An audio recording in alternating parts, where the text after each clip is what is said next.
Hello everyone, welcome to all of you. Exam বন্ধু চ্যানেলে তোমাদের সবাইকে স্বাগত জানাই। আশা করছি তোমরা সবাই খুব ভালো আছো। তো চলো আজকে আমাদের যে পেজ এবিটিএ 281 নম্বর পেজ আমরা ফটাফট সলভ করে নিই।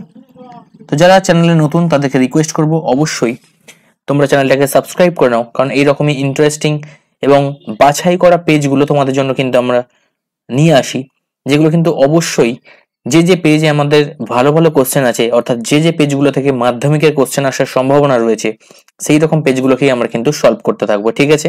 তো সেরকমই 281 নম্বর পেজটাও একটা খুব গুরুত্বপূর্ণ কোশ্চেনের সলভ করার দরকার আমাদের। তো সেই কোশ্চেনগুলো আমরা আজকে সলভ করে নেবো। তো দেখতে থাকো, ফার্স্ট কোশ্চেন আমাদের কি রয়েছে।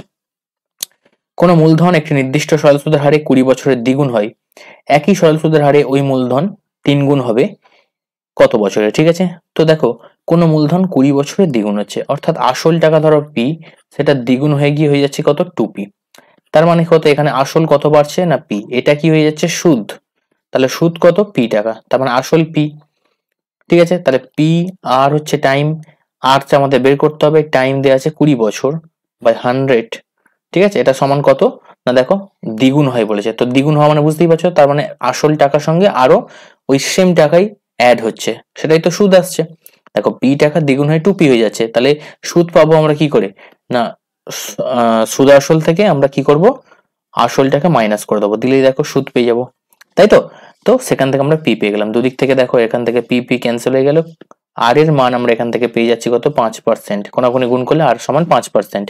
তো একই সরল সুদের হারে অর্থাৎ এই 5% হারে ওই মূলধন অর্থাৎ এই পি টাকা 3 গুণ হবে। তো 3 গুণ হবে, পি টাকা 3 গুণ হবে মানে সুদ কত হয়ে যাবে বলো? সুদ হয়ে যাবে 2p। দেখো পি টাকা তার সঙ্গে 2p টাকা অ্যাড হলে তবেই না 3 গুণ হয়ে গিয়ে 3p হয়ে যায়, তাই তো? অর্থাৎ পি টাকা হয়ে যাবে কত? 3p টাকা। তার মানে কি এখানে সুদ কত হবে না সুদ সমান আসবে 3p মাইনাস পি, অর্থাৎ 2p টাকা। ক্লিয়ার? তো পি ইন্টু আর হচ্ছে কত? আর আমরা বের করলাম 5, টাইম হচ্ছে কত আমাদের বের করতে বলেছে? টি, আর নিচে 100। ঠিক আছে, দেখো দুদিক থেকে পি বাদ চলে যাচ্ছে, 5 দিয়ে কাটো, এখানে 20, আর টি এর মান চলে আসছে 20 দুগুণে 40। তো এটাই হয়ে যাবে আমাদের একদম সঠিক উত্তর, অপশন নাম্বার সি। ঠিক আছে, নেক্সট দেখো, এ একটি ধনাত্মক সংখ্যা এবং এটা একটা অনুপাত দেওয়া রয়েছে, তাহলে এর মান বের করো। তো একদম সিম্পল, যদি এরকম থাকে তো আমরা কি করি না প্রথম বাই দ্বিতীয়, ঠিক আছে, সমান তৃতীয় বাই চতুর্থ। তো অঙ্কের নিয়ম অনুযায়ী এটা আমরা বলতে পারি যে 64a বাই 27। বুঝতেই পারছো এটা 64টা উপরে উঠে যাচ্ছে উল্টে গিয়ে, আর তারপরে কি আসবে না 3a বাই 4। ঠিক আছে, তা আমাদের বলেছে কি এর মান বের করতে হবে। আচ্ছা, তো দেখো এখান থেকে এ হলো এ বাই, ঠিক আছে, 64 a বাই 27, আর এখানটায় 3-4, 3-4, আর এর তলে 1 বাই, আচ্ছা এটা নিচে হবে, ঠিক আছে, এইটা হবে। দেখো এবার আসছে, দেখো কাটাকাটি করা সম্ভব নয়, তো কোনাকুনি গুণ করলে কি আসছে? এ স্কোয়ার, এখানে 27 দিনে আসছে কত? 81, আর এখানে 64 সঙ্গে 4 গুণ করে দাও, 512, সরি 256, তাই তো? 256। ঠিক আছে, তাহলে এ স্কোয়ার সমান চলে আসছে কত? 81 বাই 256, অর্থাৎ এ সমান চলে আসবে রুট ওভার করে দাও, পেয়ে গেলাম আমরা উত্তর, দেখো 9/16। ঠিক আছে, অপশন সি হয়ে গেল সঠিক উত্তর। নেক্সট, ও কেন্দ্র বৃত্তের এবি ও সিডি, দেখো ও কেন্দ্র একটা বৃত্ত রয়েছে, এটা একটা ধরো ও কেন্দ্র বৃত্ত, ঠিক আছে, ও কেন্দ্র বৃত্ত। এবি ও সিডি দুটো সমান দৈর্ঘ্যের জ্যা, ও বিন্দু থেকে এবি জ্যায়ের দূরত্ব 4 সেমি, ধরো এটা হচ্ছে এবি, এবি আর সিডি দুটো সমান দৈর্ঘ্যের জ্যা, তার দুটো যদি সমান দৈর্ঘ্যের জ্যা হয় তার মানে তার কেন্দ্র থেকে নিশ্চয়ই কিন্তু সমান ডিস্টেন্সেই রয়েছে।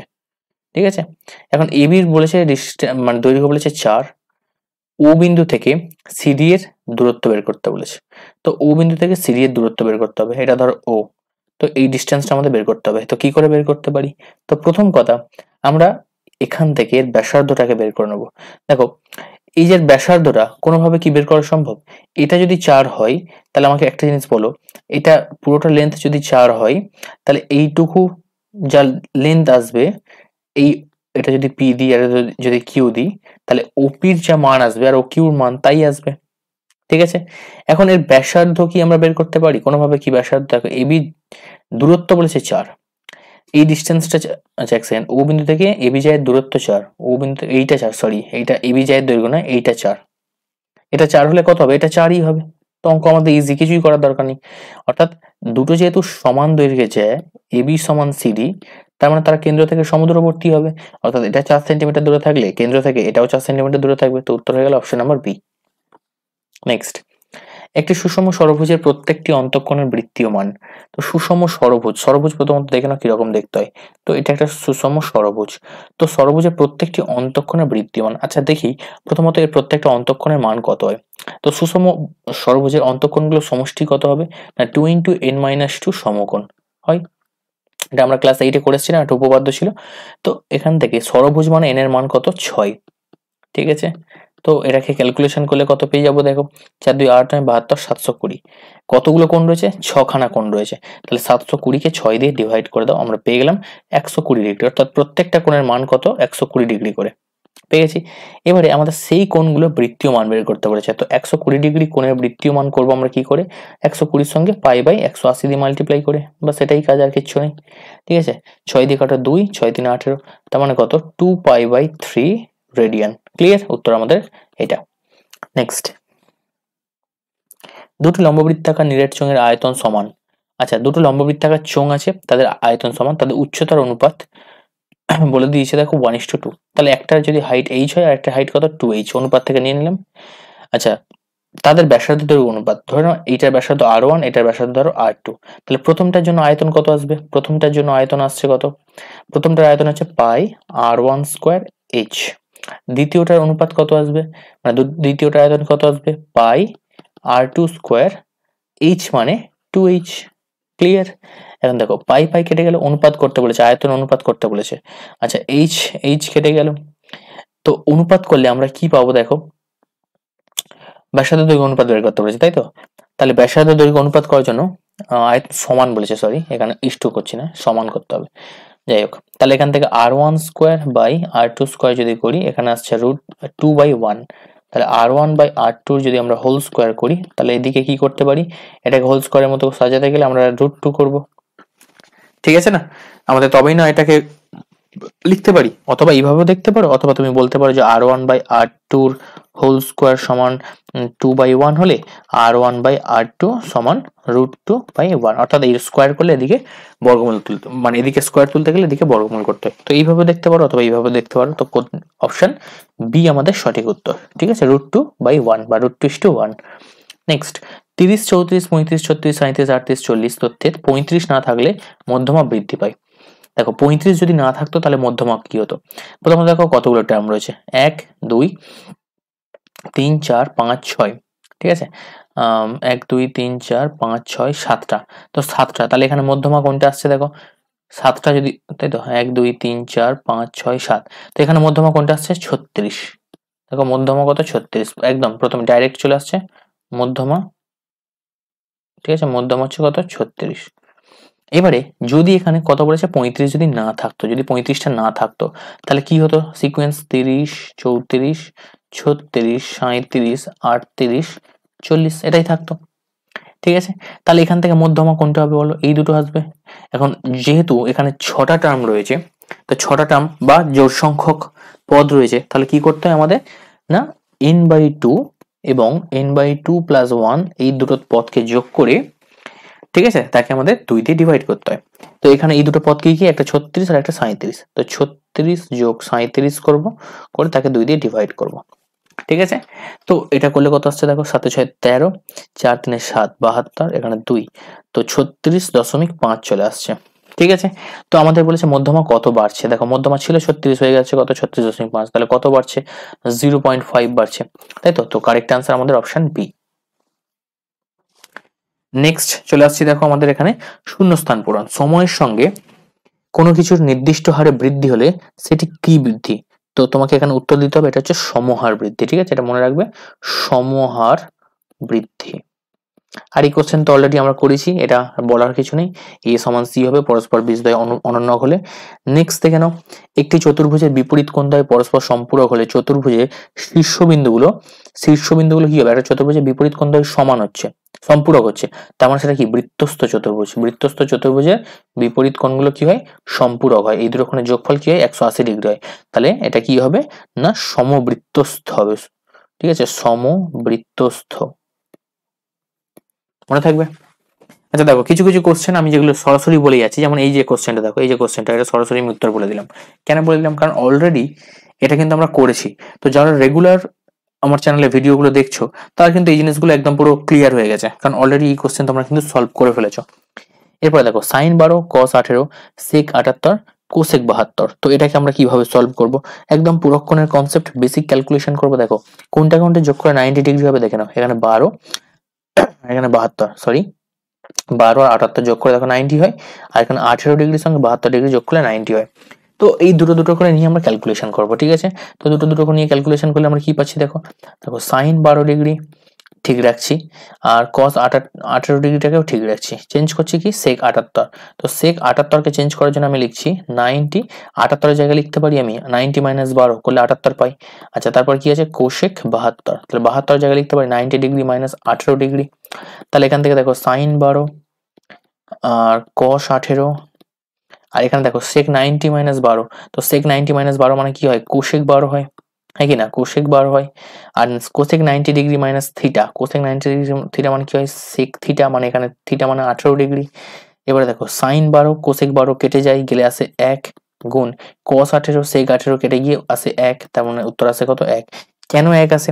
প্রশ্ন আসছে sin 12 cosec 12 কাটলো কি করে? দেখো sin 12 ডিগ্রি আর cosec 12 ডিগ্রিকে আমরা লিখতে পারি 1/sin 12 ডিগ্রি। তো দেখো এখান থেকে সেই কেটে গিয়ে 1 আসে না, তো এই জন্য আমরা কিন্তু ডাইরেক্ট এটাকে লিখতে পারলাম না। ওকে, তো আমাদের উত্তর চলে এলো এখানে কি হবে? 1।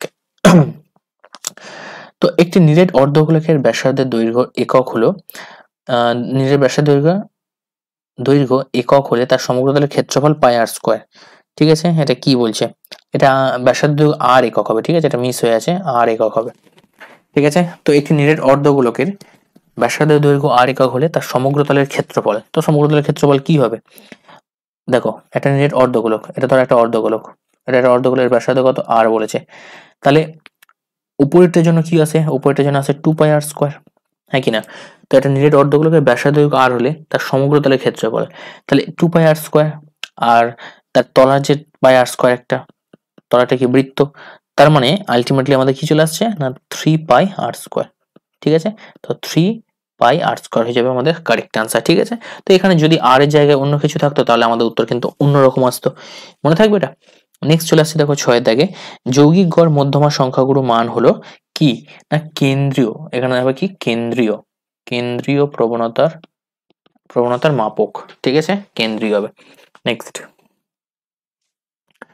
সত্য মিথ্যা আমাদের যাচাই করতে হবে। অংশীদারি ব্যবসায় কমপক্ষে লোকের দরকার, ঠিক আছে, কতজন? 3 জন। এরকম ভুল, কারণ একাধিক মানুষও ব্যবসায় যোগ দিতে পারে, সমস্ত পৃথিবীর প্রত্যেকটা মানুষ মিলে একটা বিজনেসও করতে পারে, সেটা কোনো ব্যাপার নয়। ঠিক আছে, 2 নম্বর দেখো √পাই পাই একটি দ্বিঘাত করণী। ঠিক আছে, তো এটা কিন্তু মিথ্যা, ঠিক আছে, এটা মিথ্যা। ঠিক আছে, কারণ কি √পাই পাইটা কি একটা অমূলদ সংখ্যা, মনে রাখবে, এটা হচ্ছে কি একটা অমূলদ সংখ্যা। ঠিক আছে, এটার উত্তর মিথ্যা, এটার উত্তর মিথ্যা হলো। এরপরে দেখো অর্ধবৃত্তস্থ অপেক্ষা বৃহত্তর বৃত্তাংশস্থ কোণ সূক্ষ্ম কোণ। তো এটা কিন্তু আমাদের কিন্তু ঠিকই হবে। কেন ঠিক হবে? কারণ দেখো তোমার এটা আমাদের একটা সরাসরি উপপাদ্য। কিরকম দেখো, একটা যদি আমি বৃত্ত এঁকে এটাকে বোঝাই, ধরো অর্ধবৃত্তাংশস্থ, ঠিক আছে, দেখো বলছে অর্ধবৃত্ত অপেক্ষা বৃহত্তর বৃত্তাংশস্থ কোণ সূক্ষ্ম কোণ। তো দেখতেই পাচ্ছ যদি এরকম টাইপসে হয়, তার থেকে এই যে কোণটা হবে সেটা তো সূক্ষ্মকোণই হবে, তো সেক্ষেত্রে এটা কিন্তু ট্রু হবে। ঠিক আছে, ট্রু হবে। Next, sine theta minus 30 half হয়েছে, তো ভালো কথা, সাইন থিটা মাইনাস 30 এটা বলেছে হাফ, এই হাফটাকে লিখতে পারি সাইন 30 ডিগ্রি। সাইন 30 এর মান কত হয়? হাফ। দুই দিক থেকে সাইন সাইন বাদ চলে গেলে 30, থিটা মাইনাস 30 সমান আসছে 30 ডিগ্রি, থিটা সমান 30 মাইনাস 30 এর দিকে নিয়ে যাও, 30 যোগ 30 করলে হয় 60 ডিগ্রি। তা থিটার মান আমাদের বের করতে হবে, তো থিটার মান হয়ে গেল কত? 60 ডিগ্রি। ঠিক আছে, নেক্সট চলো আমাদের কি বের করতে বলেছে? cos থিটার মান, তাহলে cos কত? cos 60 ডিগ্রি মান বের করতে বলেছে, তো cos 60 ডিগ্রির মান কত আসবে? তো তোমরা সবাই জানো cos 60 ডিগ্রি মানে sin 30 সঙ্গে সমান হয়, অর্থাৎ হাফ আসবে, এটাই আমাদের সঠিক উত্তর। ঠিক আছে, তো এখানে 0 হবে বলেছে, তার মানে এই যে স্টেটমেন্টটা আছে কি, এটা হচ্ছে ফলস স্টেটমেন্ট। ঠিক আছে, বুঝতে পারছো? নেক্সট, একটি লম্ববৃত্তাকার শঙ্কুর ভূমিতলের ব্যাসার্ধের দৈর্ঘ্য অর্ধেক এবং উচ্চতা দ্বিগুণ করা হলে শঙ্কুটির আয়তন একই থাকে। ঠিক আছে, তো এটা তোমরা চেক করে দেখে নেবে, এটা কিন্তু ভুল আছে, আমার জায়গা নেই, তাই জন্য আমি সরাসরি করে দিলাম, এটা কিন্তু মিথ্যা হচ্ছে। ক্লিয়ার? নেক্সট আমরা দেখে নিই নেক্সট আমাদের কোশ্চেন বলছে দেখো x1 x2 x3 xn এর গড় বলেছে x বার, তাহলে এক্ষেত্রে x বার যেখানে হবে এইটা। ঠিক আছে, তো এর আগের সেটে আমি কিন্তু এটা পুরোপুরি ব্যাখ্যা করে দেখিয়ে দিয়েছিলাম যে কি হবে এটা। তো এখানে যেটা আছে যৌগিক গড় x বারই হবে, ঠিকঠাকই রয়েছে, তো এটা কিন্তু সত্য হচ্ছে। ঠিক আছে, ট্রু হচ্ছে, ট্রু। তো এই জিনিসটা, এই কোশ্চেনটা, সেম কোশ্চেনটা আমাদের কিন্তু অলরেডি ছিল। ঠিক আছে, তো তোমাদের তো পরীক্ষার সময় সলভ করে দেখাতে হচ্ছে না, তোমরা মনে রাখবে এই স্টেটমেন্টটা থাকলে কিন্তু এটা সত্য হবে। তো কারণ এই জিনিসটা আমি আর দেখাচ্ছি না, কারণ আমি একাধিকবার দুখানা সেটে এই সেম কোশ্চেনকে সলভ করে দেখিয়ে দিয়েছি যে কিভাবে এটা আসছে। তো তোমরা যদি পুরোনো ভিডিওটা না দেখে থাকো তাহলে এই ভিডিওর ঠিক আছে যে ডিটেলসে যাও, ঠিক আছে, ডিটেলসে যাও, সেখানে গিয়ে মোর করলে তোমরা একটা প্লে লিস্ট পেয়ে যাবে, যেটা মাধ্যমিকের এবিটি টেস্ট পেপারে। ঠিক আছে, তো সেখান থেকে তোমরা ম্যাথের যে প্লে লিস্টটা পাবে সেখানে চলে যাও, গেলে যে পেজগুলো আপলোড করা আছে সেগুলোকে তোমরা দেখে নাও। ঠিক আছে, এবং যদি তোমাদের কারোর কোনো কোশ্চেন, আমি তোমাদের জন্য স্পেশালি একটা গ্রুপ তৈরি করেছি, যাদের যে কোশ্চেন প্রবলেম হবে, হয়তো আমি সেই পেজটা এখনো পর্যন্ত করাইনি, ভালো করে শুনে নাও, হয়তো সেই পেজটা আমি এখনো করাইনি, এবার সেই পেজের কিছু অঙ্ক হয়তো তোমার আটকে গেছে বা কয়েকটা জিনিস হয়তো প্রবলেম হচ্ছে, বুঝতে পারছো না, তো তুমি সরাসরি একটা গ্রুপ দেওয়া আছে, গ্রুপের লিংক দেওয়া আছে, ঠিক আছে, হোয়াটসঅ্যাপ গ্রুপ দেওয়া আছে। ঠিক আছে, কোথায় পাবে সেই লিঙ্কটা? হোয়াটসঅ্যাপ গ্রুপের লিঙ্কটাও কিন্তু তোমরা এই ভিডিও ডেসক্রিপশনে পেয়ে যাবে। ঠিক আছে, এই ভিডিও ডেসক্রিপশনে চলে যাও, গিয়ে সেখান থেকে দেখো একটা গ্রুপ দেওয়া আছে। ঠিক আছে, সেম এক্সাম বন্ধু নামে গ্রুপটা আছে, সেখানে তোমরা ফটাফট জয়েন হয়ে যাও, যার যে কোনো ডাউট ঠিক আছে ওখানে পোস্ট করো, আমি কিন্তু প্রত্যেকটা কোশ্চেনেরই কিন্তু আনসার দিয়ে দেওয়ার চেষ্টা করব। ওকে, তো সবার কাছে রিকোয়েস্ট রইলো, তোমরা যে কেউ ইন্টারেস্টেড ওখানে কিন্তু তোমরা জয়েন করতে পারো। তো ঠিক আছে, ওখানে তোমাদের এছাড়াও কিন্তু স্টাডি মেটেরিয়াল দেওয়া হবে, এছাড়া টেলিগ্রামে তোমরা কিন্তু এক্সাম বন্ধুতে অনেক স্টাডি মেটেরিয়াল পেয়ে যাবে, অলরেডি আপলোড করা আছে, সেগুলো তোমরা দেখে নিতে পারো। ঠিক আছে, তো এইভাবে আমাদেরকে কিন্তু সামনের দিকে এগিয়ে যেতে হবে, কারণ আমাদের পরীক্ষা আসছে। আর সব থেকে ইম্পর্টেন্ট যে জিনিসটা, আমাদের সাজেশন, যেটা মাধ্যমিকের সাজেশন, সেটা তো পিডিএফ আকারে তোমরা পেয়ে যাবে, এবং সেই পিডিএফ এর পরেও কিন্তু তোমাদেরকে সলভ করানোর দায়িত্ব আমি নিয়েছি, তো সেই সলভটাও কিন্তু আমি করিয়ে দেবো, চিন্তা করতে হবে না। তো তাই জন্য সবাই রিকোয়েস্ট, ফটাফট ক্লাসে জয়েন করে যাও, কারণ তোমাদের পিডিএফটা যারা যারা নিতে চাইছো তোমাদের কিন্তু গ্রুপে জয়েন করতে হবে, না হলে কিন্তু পিডিএফটা তোমরা কালেক্ট করতে কিন্তু পারবে না। ঠিক আছে, সে দুটো জায়গার মধ্যে যে কোনো জায়গায় জয়েন করতে পারো, টেলিগ্রাম আছে, হোয়াটসঅ্যাপ গ্রুপ আছে, যেখানে খুশি জয়েন করো। ঠিক আছে, বাট তোমরা কিন্তু করে নাও, কারণ যখন আমি সলভ করাবো কোশ্চেনগুলো, সেখানে কিন্তু কোশ্চেনগুলো আমি এরকম ভাবে লিখবো না, কারণ এগুলো টাইম যায় কোশ্চেনগুলোকে টাইপ করতে, ওই কোশ্চেনগুলোকে আমি আর লিখবো না, সরাসরি আমি দাগ নাম্বার ধরে ধরে ক্যালকুলেশন করে করে, প্রত্যেকটা পার্ট থাকবে, পাটিগণিত, ঠিক আছে, পাটিগণিত, বীজগণিত, ঠিক আছে, এইভাবে প্রত্যেকটা পার্ট থাকবে একটা একটা করে, সেই পার্টে আমরা পরপর করে করে যাব। ঠিক আছে, যে শুধু সাজেশনের পাটিগণিতের, বীজগণিত, ত্রিকোণমিতি পরপর এইভাবে করতে থাকবো। ঠিক আছে, তো সেই জন্য বলবো, কোশ্চেনটা যদি তোমাদের কাছে পিডিএফটা থাকে এবং সেই পিডিএফটা নিয়ে তোমরা যদি প্রিন্ট আউট করে নিতে পারো, তাহলে আরো তো ভালো হয়, তাহলে কোশ্চেনের পুরো সেটটাই তোমাদের কাছে থেকে গেল।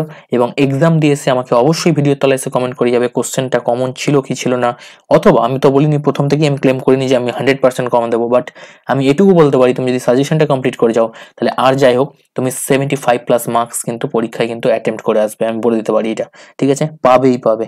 এবার করে আসার দায়িত্ব পুরোপুরি তোমার উপরে, তোমার প্র্যাকটিসের উপরে, এবং তোমার এতদিন মাধ্যমিক লেভেলে অর্থাৎ ক্লাস 10-এ কিভাবে পড়াশোনা করেছো তার উপরে ডিপেন্ড করছে।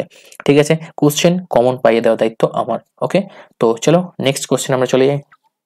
বার্ষিক সরল সুদের হার 4% থেকে 3.34% হওয়ায় অমলবাবু বার্ষিক আয় 60 টাকা কম হয়, তাহলে অমলবাবুর মূলধন নির্ণয় করো, এটাই আমাদের কোশ্চেন। তো অমলবাবুর মূলধন আমাদের বের করতে বলেছে, তো খুব ভালো কথা। আগে সুদের হার ছিল কত? 4%, এখন হয়ে গেছে এইটা। দেখো এই অঙ্ক তো আমরা নিচু ক্লাসে যেমন করি সেইভাবে তো করতে পারি, বাট অঙ্কটা দেখো 2 নম্বরের কোশ্চেন আমরা অনেক ফাস্ট করতে পারি। কিভাবে? দেখো আগে ছিল সুদের হার ছিল কত? 4%, এখন কত হয়ে গেছে না 3.34%, তাহলে 4% থেকে 3.34%, আর এটা মানে কত? 4 3 12 3 15, 15/4%। তো এটার পার্থক্যের জন্য ভালো করে দেখো, এটার পার্থক্যের জন্য 60 টাকা কম হয়, ভালো করে বলছো 60 টাকা কম হয়।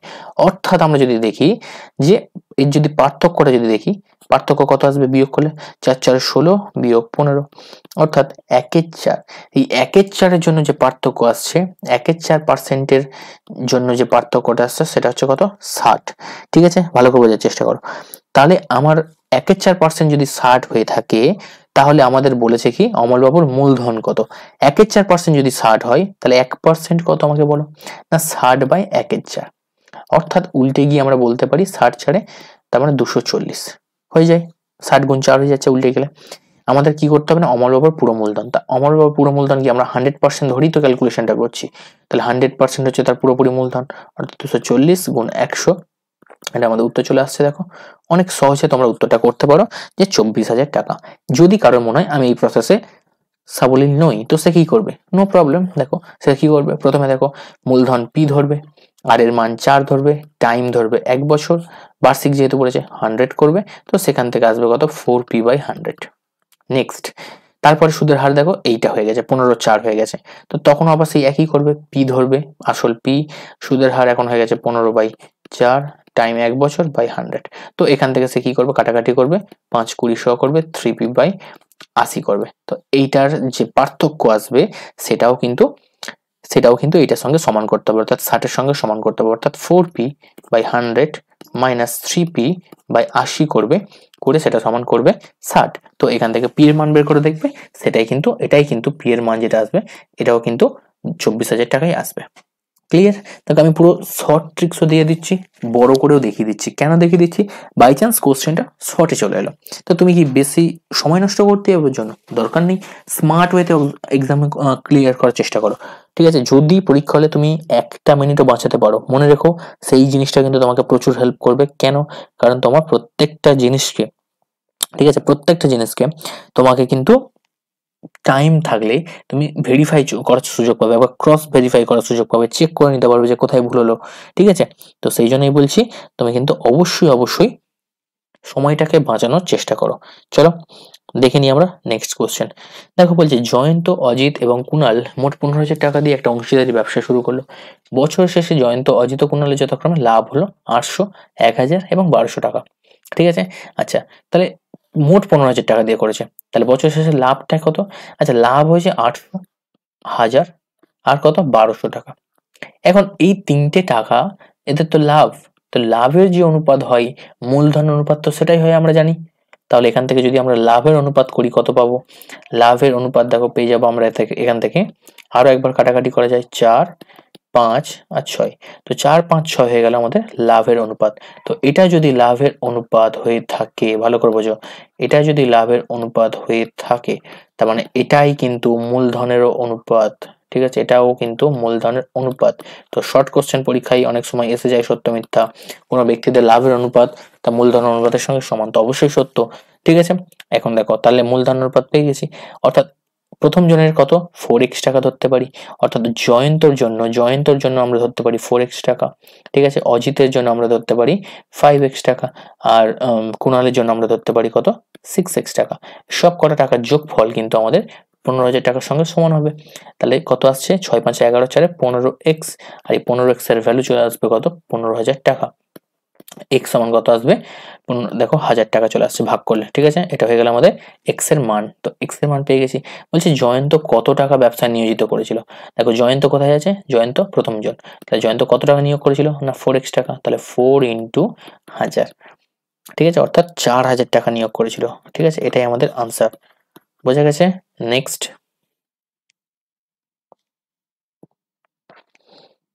কোশ্চেন দেখো কি আছে, নেক্সট কোশ্চেন বলছে √5 যোগ √3 এবং √10 যোগ √8 এর মধ্যে কোনটা বড়। ঠিক আছে, তো কোনটা বড়, সিম্পল, কিভাবে করব, কিভাবে চেক করব, দেখো √15 প্লাস √3 এবং √10 প্লাস √8 এর মধ্যে কোনটা বড়। সবার ফার্স্ট আমাকে চেক করতে হবে দুটোর বর্গ করে, √15 প্লাস √3 এটাকে যদি বর্গতে স্কোয়ার করি তাহলে পাবো কত, এখান থেকে দেখো √15 স্কোয়ার মানে 15 আসবে, এখান থেকে √3 স্কোয়ার মানে 3 আসবে, আর 2√2ab তার মানে 2√45 চলে আসবে, অর্থাৎ 18 প্লাস 2√45 এটা আসবে। এবার এটাকে করো, √10 যোগ √8 এটাকে যদি হোল স্কোয়ার করো তাহলে সেক্ষেত্রে চলে আসবে কি 10 চলে আসবে, 8 চলে আসবে, আর 2√80 চলে আসবে। আচ্ছা এরপরে দেখো 18 আসছে, প্লাস এই যে 2√80, এই যে 80টা মানে কত, 4 20 80 হয়, আর 4 মানে দেখো √80 মানে কত আসে না 4 গুণ 20 লিখতে পারো তুমি, হ্যাঁ কিনা, 4 মানে 2 বাইরে বের করে নিতে পারো, আর 20 পড়ে থাকবে। আচ্ছা সেই 2 আর বাইরে দেখো অলরেডি একটা 2 পড়ে আছে, তার মানে এখান থেকে আসবে কত 4√20। দেখো 18 প্লাস 2√45, এখানে 18 প্লাস 4√20, তাহলে কোনটা বড় বুঝতেই পারছো, এটা বড়। ঠিক আছে, এটা হচ্ছে বড়। ঠিক আছে, বাকি সব সেম, এখানে 45 এখানে 20, তার মানে এটা ছোট, তার মানে এটা যদি ছোট হয় তাহলে সেক্ষেত্রে বড় কোনটা, এর মধ্যে বড় হচ্ছে এইটা হচ্ছে বড়। ঠিক আছে, এটা আমাদের আনসার। নেক্সট দেখো এটা দিয়েছে আমাদের পি এর মান বের করতে বলেছে, তো ভালো কথা, এখানে 2a minus 3b plus 4c by P আছে। এখন আমরা এখান থেকে মান যদি দেখি, ঠিক আছে, দেখো এটার যে মান যদি আমরা ধরে নিই যে a/2 সমান b/3 সমান c/4, এটা সমান যদি k ধরি, তাহলে আমরা বলতে পারি a সমান 2k, b সমান 3k আর c সমান 4k ধরতে পারি। এখন এই সব কটা সমান যদি এটার সঙ্গে সমান হয়ে থাকে, তার মানে এটার অনুপাত কেই হবে, কারণ এগুলো সব কটা সমান হয়ে আছে, তাহলে এর অনুপাত যদি আমরা কে ধরি তাহলে নিশ্চয়ই এটার অনুপাতও কে। এখন এই মানগুলোকে বসিয়ে দাও, 2 এর মান 2k, তার মানে এখানে 2 অলরেডি আছে, তাই 2 দুগুণে 4k হয়ে যাচ্ছে, মাইনাস 3 ইন্টু এখানে 3 রয়েছে, তার মানে 9k হয়ে যাচ্ছে, প্লাস 4 ইন্টু 4 মানে 16k হয়ে যাচ্ছে, বাই পি সমান k। তো উপর থেকে দেখো 16 আর 4 20, 20 থেকে 9 বাদ দাও 11, k বাই পি সমান k, কে এলিমিনেট করে দাও, পেয়ে গেলাম আমরা p সমান 11, ব্যাস উত্তর শেষ। নেক্সট দেখো বলেছে দুটো বৃত্তের ব্যাসার্ধের দৈর্ঘ্য 8 সেমি, 3 সেমি এবং তাদের কেন্দ্রদ্বয়ের মধ্যে দূরত্ব হচ্ছে 13 সেমি। ঠিক আছে, তো বৃত্ত দুটোর একটা সরল সাধারণ স্পর্শক যেটা তৈরি হবে তার দৈর্ঘ্য কত হবে। ঠিক আছে, তো কি করবে এখানে দেখো, প্রথম কথা আমি একটু ছবিটা এঁকে বোঝাই। দেখো একটা হচ্ছে বৃত্ত রয়েছে এখানে একটা, যার ব্যাসার্ধ দৈর্ঘ্য কত 8 সেন্টিমিটার। ঠিক আছে, আচ্ছা আরেকটা বৃত্ত রয়েছে যার ব্যাসার্ধ ধরো 3 সেন্টিমিটার, ধরো এইটা, এটা হচ্ছে 3 সেন্টিমিটার। তাদের কেন্দ্রদ্বয়ের মধ্যে দূরত্ব, এই যে টোটাল ডিস্টেন্স এখান থেকে এইটা, সেটা কত বলে দিয়েছে না টোটাল 13 সেন্টিমিটার হয়েছে। আচ্ছা আমাকে জাস্ট একটা জিনিস বলো, এখান থেকে এইটুকুর মান কত, এখান থেকে এইটুকুর মান কত, গোটাটা হচ্ছে 13, তার মধ্যে এইটুকু 8, এইটুকু 3, তার মানে 11 কমপ্লিট হয়ে গেল, বাকি থাকে কত 2 সেন্টিমিটার, পেয়ে গেছি আমরা এইটুকু, একদম ঠিকঠাক রয়েছে, হ্যাঁ কিনা, পুরোটা আমাদের 13 সেন্টিমিটার বলেছে, তো পুরোটা যদি 13 হয়, এই ভিতরের টুকু 8, এটা 3, কেন্দ্রদ্বয়ের মধ্যে দূরত্ব বলেছে 13, তাহলে কেন্দ্রদ্বয়ের দূরত্ব মানে এখান থেকে এইটুকু 8 পাচ্ছি, এখান থেকে এইটুকু 3 পাচ্ছি, 8 আর 3 11, 13 থেকে এটা বাদ দিয়ে দিলাম, পেয়ে গেলাম ঠিক আছে 2 সেন্টিমিটার। তো আমাদের যেটা দরকার সরল সাধারণ স্পর্শক, সরল সাধারণ স্পর্শক মানে কি, এইটার মান বের করতে হবে। ঠিক আছে, এটা আমি মুছে দিচ্ছি পরে বলছি। এখান থেকে ধরো এটা একটা টানলাম, তো এই যে সরল সাধারণ স্পর্শক এইটার দৈর্ঘ্য বের করতে হবে, আমি ধরো পিকিউ নাম দিলাম, এই আমাদের পিকিউ লেন্থটাকে বের করতে হবে। প্রশ্ন হচ্ছে কি করে পাবো, আমি যদি এটা একটা ব্যাসার্ধ ড্র করে দিই এখান থেকে এখান পর্যন্ত, তাহলে এই যে ব্যাসার্ধটা, ঠিক আছে, এটা যদি 8 হয় তাহলে এখান থেকে এইটাও 8 হবে নিশ্চয়ই, এটাও 8 হবে, এটা যদি 3 হয় তার মানে এটাও 3 হবে, মানে এই জিনিসটা পাবো কি করে। তো এই জিনিসটা পাওয়ার জন্য যদি আমরা মোটামুটি ভাবে দেখো এখান থেকে যদি একটা করে দিই, দেখো এইটার সমান্তরাল যদি একটা অ্যাক্সিস আমরা এখানে ড্র তৈরি মানে করে থাকি, তাহলে কি পাবো দেখো, এক সেকেন্ড, দেখো এখান থেকে যদি একটা সমান্তরাল অক্ষ যদি টেনে থাকি এইরকম, ঠিক আছে, তো এইটার মান আমাদের কিন্তু বের করতে হবে ফার্স্ট। ঠিক আছে, তো এর জন্য আমরা ধরো নাম দিলাম এটা পি কিউ, ঠিক আছে, এটা ধরো দিয়ে দিচ্ছি, এটা ধরো বি দিলাম, এটা বি দিলাম, এটা ধরো এ দিলাম, আর এই যে জায়গাটা এটা হচ্ছে এম দিলাম। ঠিক আছে, ক্লিয়ার। তো ফার্স্ট আমাদের যেটা কাজ হবে, এপি, দেখো এপি মাইনাস পিএম, ভালো করে লক্ষ্য করো, এপি মাইনাস পিএম, দেখো পিএম কোনটা, এপি মানে গোটাটা, পিএম মানে কোনটুকু, দেখো এইটুকু যদি 3 হয় তাহলে এইটুকু 3 হবে, ভালো করে দেখো, আমি সমান্তরাল ছবিটা আমার ঠিকঠাক আসছে না, বাট মোটামুটি লক্ষ্য করো, দেখো ছবিটা মোটামুটি আসছে না, এইটুকু যদি 3 হয় তাহলে সমান্তরাল অ্যাক্সিস মানে এইটুকু 3 হবে, হ্যাঁ কিনা, তাহলে এইটুকু 3 আর এখান থেকে এইটুকু গোটাটা 8 ব্যাসার্ধটা, তার মানে আমরা বলতে পারি 8 বিয়োগ 3 সমান 5, কোনটুকু এলো না এম, এম এর মান পেয়ে গেলাম আমরা। ঠিক আছে, এপি দেখো এপি মাইনাস এম করেছি, সরি এপি মাইনাস পিএম করেছি, করতে আমরা এম এর মান পেয়ে গেলাম, এম এর মান পেয়ে গেলাম। ঠিক আছে, বোঝা গেছে। আচ্ছা এবার তাহলে আরেকটা জিনিস আমরা বলতে পারি যে B M square plus A M square সমান এবি স্কোয়ার, ভালো করে লক্ষ্য করো, এবি মানে কোনটা, দেখো এই নিচেরটা, এবি মানে নিচের বাহুটা, এখন এবি স্কোয়ার, এবির মান তো আমরা জানি, এবির জায়গায় আমরা লিখতে পারি 13 স্কোয়ার। ঠিক আছে, এটা মানে যেহেতু এটা সমকোণী ত্রিভুজ হচ্ছে, সমান্তরাল অ্যাক্সিস টানা হচ্ছে, তো সেক্ষেত্রে এটা সমান্তরাল যদি এটা যদি এর সঙ্গে লম্ব হয়ে থাকে তাহলে অবশ্যই এইটাও এর সঙ্গে লম্ব, দেখো এটাও 90 ডিগ্রি হবে, ঠিক আছে না, এটাও 90 ডিগ্রি হবে, তাহলে সেই জন্য আমরা এই ফর্মুলা অ্যাপ্লাই করতে পারি। আচ্ছা বি এম এর মানটা আমাদের কিন্তু বের করতে হবে, বিএম এর মানটা, দেখো বিএম এর মানটা যদি পেয়ে যাই তাহলে ওই মানটাও কিন্তু আমরা পেয়ে যাবো। তাহলে বিএম স্কোয়ার প্লাস এম এর মান কত আমরা এখান থেকে দেখে নিলাম এক্ষুনি, এম এর মান 5 স্কোয়ার, তো ব্যাস হয়ে গেল। তাহলে বিএম স্কোয়ার সমান 13 স্কোয়ার মানে 169, 5 স্কোয়ারটাকে দিকে বিয়োগ করে নিয়ে চলে এসো মানে হচ্ছে 144।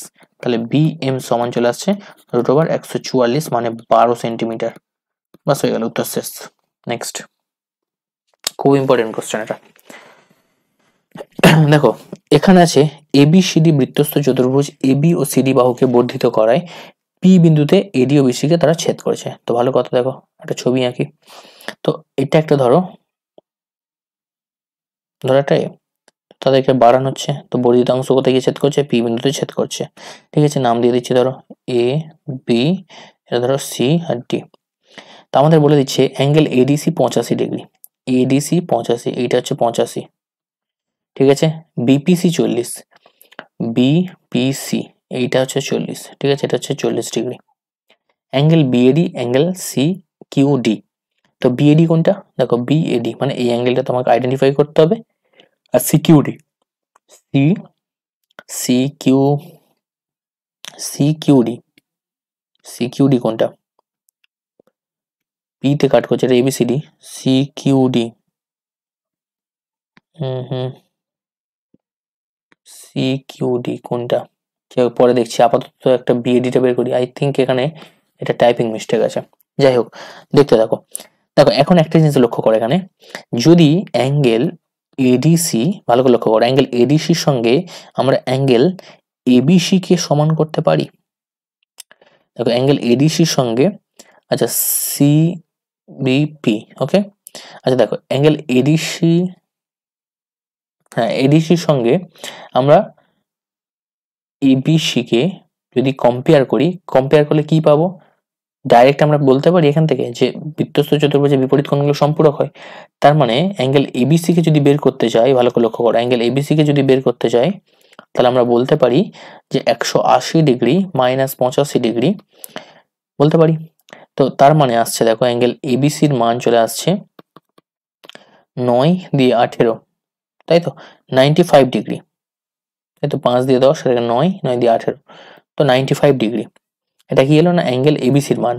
আচ্ছা অ্যাঙ্গেল এবিসির মান পেয়েছি, আমি যদি বলি অ্যাঙ্গেল সিবিপির মান কত, সিবিপি দেখো সিবিপি, তো সিবিপি এটাও নিশ্চয়ই 85 আসবে, কারণ 180 থেকে 95 বিয়োগ করে দিলে, দেখো এইটার কথা বলা হচ্ছে, এইটা তো একটা সাইড যদি 95 পেলাম, তো আরেকটা সাইড কি হবে, 180 থেকে যদি 95 তুমি মাইনাস করে দাও তাহলে সেই একই আসবে, অর্থাৎ 85 ডিগ্রি আসবে।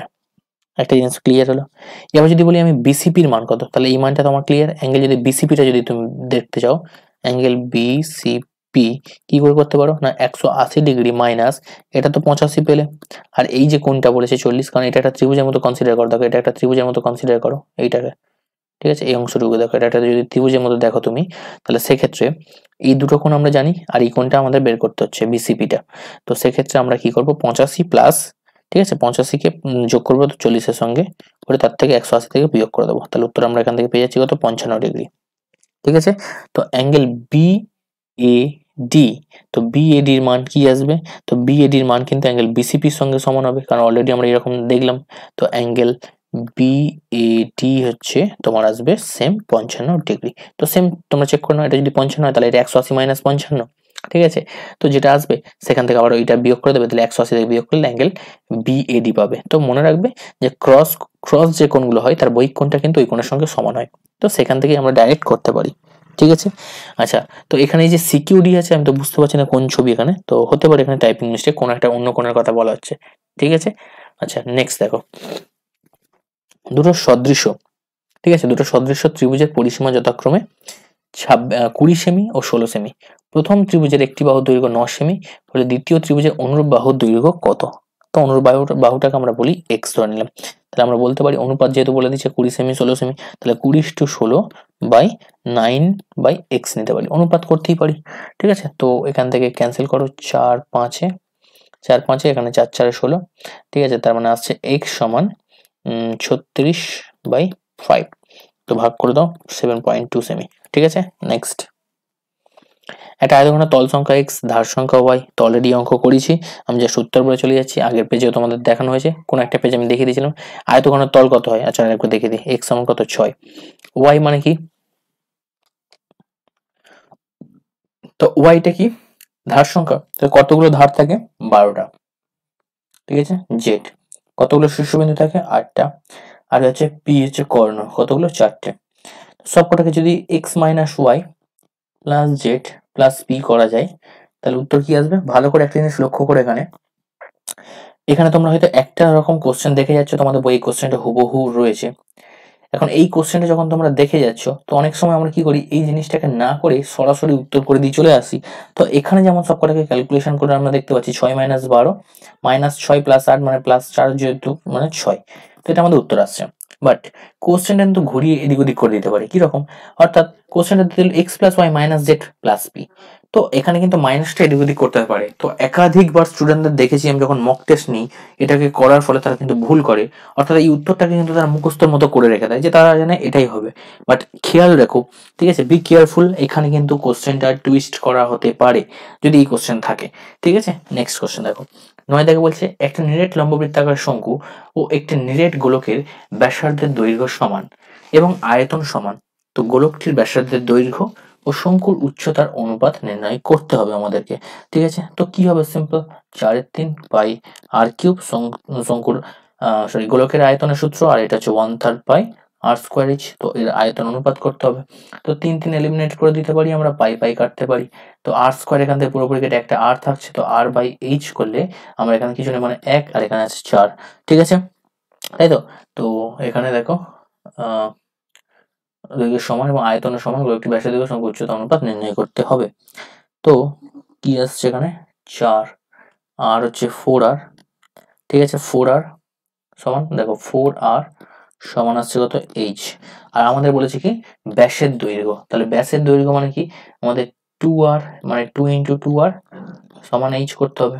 তো ব্যাস 2r, দেখো 2r, আর এইচটা হচ্ছে উচ্চতা, তার অনুপাত কত হবে, এখানে কিছু নেই মানে 1, আর দুইটা নিচে চলে আসছে, তো উত্তর হবে কি 1:2, ঠিক আছে। খেয়াল করে যেন ভুল করেও 1:4 করে চলে আসো না, কারণ এখানে ব্যাস বলেছে, ঠিক আছে। দেখবে এই কোশ্চেন গুলো কিন্তু বারবার ভুল হয় সবার, ঠিক আছে।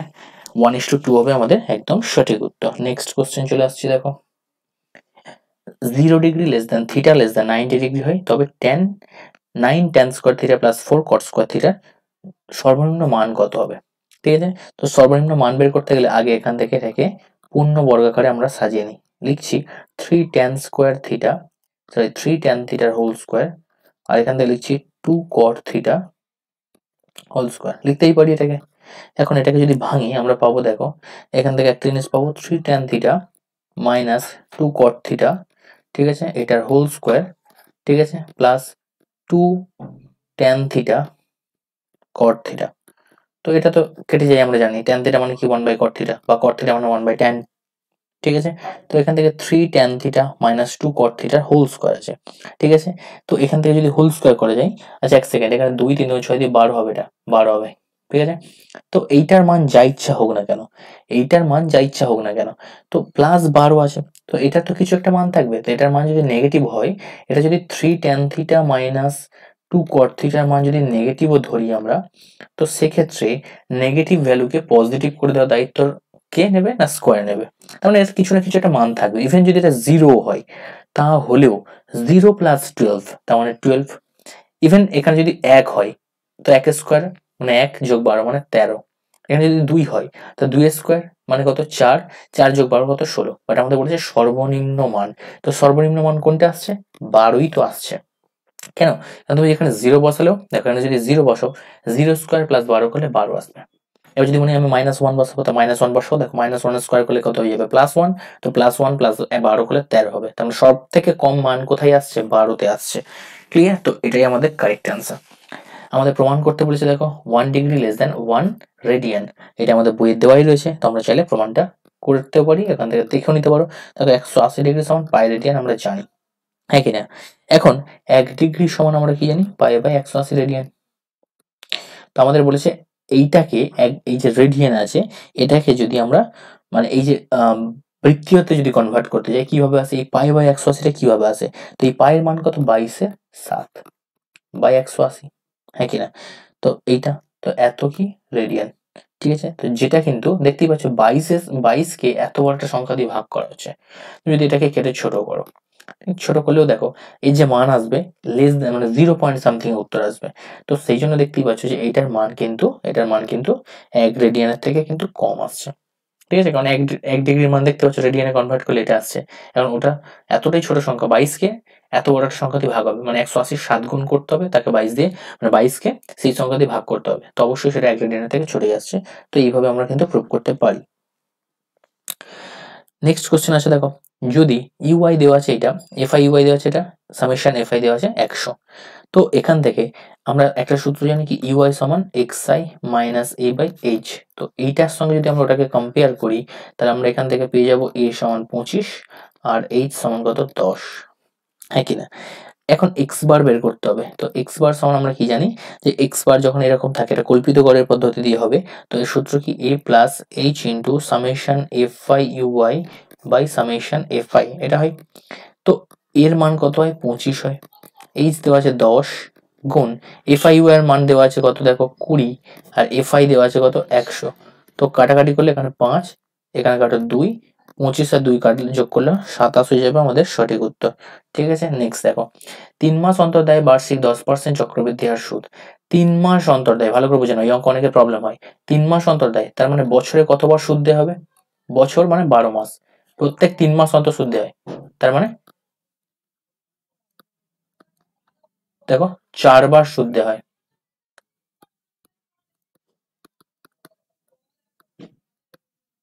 ঠিক আছে, 4 বার সুদ দেওয়া হয়, ক্লিয়ার, ভালো করে বোঝো। 3 মাস অন্তর সুদ দেওয়া হয়, 1 বছর মানে 12 মাস, তার মানে মোট কতবার সুদ দেওয়া হবে 4 বার।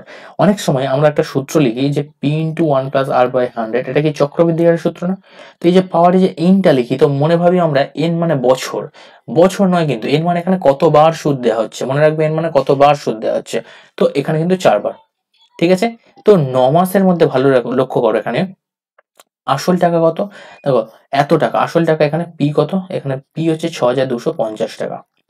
1 প্লাস আর কত দেওয়া আছে 10%। এবার একটা জিনিস এখানে কাজ করছে দেখো, এই যে 10% বছরে দেখো বার্ষিক 10%, কিন্তু যখন বছরে 4 বার সুদ দেওয়া হচ্ছে তখন কিন্তু এই 10% আর দেওয়া হবে না, তখন এই 10টাও কিন্তু 4 দিয়ে ডিভাইড হয়ে বসবে, অর্থাৎ 5-এর 2 হয়ে যাবে, অর্থাৎ 2.5% করে সুদ দেওয়া হবে প্রত্যেক সুদের যে পর্ব, সেখানে কিন্তু 5-এর 2 হারে সুদ দেওয়া হবে, ঠিক আছে। এইটা বাই 100 মাথায় ঢুকছে। আর পাওয়ারে কত বসবে, পাওয়ারে যে এন আছে, এন মানে এখানে কত, এটাই হচ্ছে আমাদের এন, এটাই হচ্ছে আমাদের কিন্তু এন, মনে থাকবে এটাই হচ্ছে এন, 4 বার দেওয়া হচ্ছে, ওকে। ব্যাস আর কিছু নেই, 6250। এখন দেখো এটাকে ক্যালকুলেশন করলে 2 নিচে নিয়ে নিতে পারি অঙ্কের নিয়ম অনুযায়ী, ঠিক আছে। কাটাকাটি করো, 5 দিয়ে কাটো 20, এখানে 20 দুগুণে 40, 40 একে 40 আর এর সঙ্গে 1 যোগ করলে 41, তার মানে 41/40, ঠিক আছে, 41/40।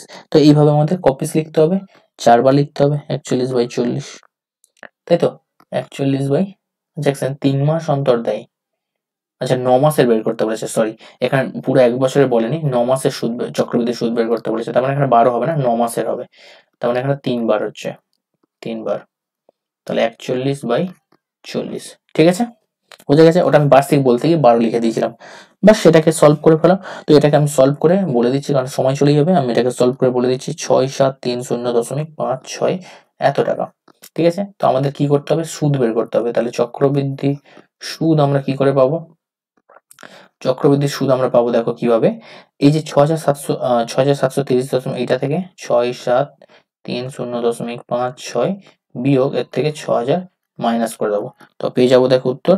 এখান থেকে এটা বিয়োগ করলে আমরা পাবো 6730.56, সরি এটা 6250 আছে, 6250 আছে, তো বিয়োগ করে দাও, উত্তর পেয়ে যাবে 480.56 টাকা, ঠিক আছে, পেয়ে গেলাম আমরা, ওকে।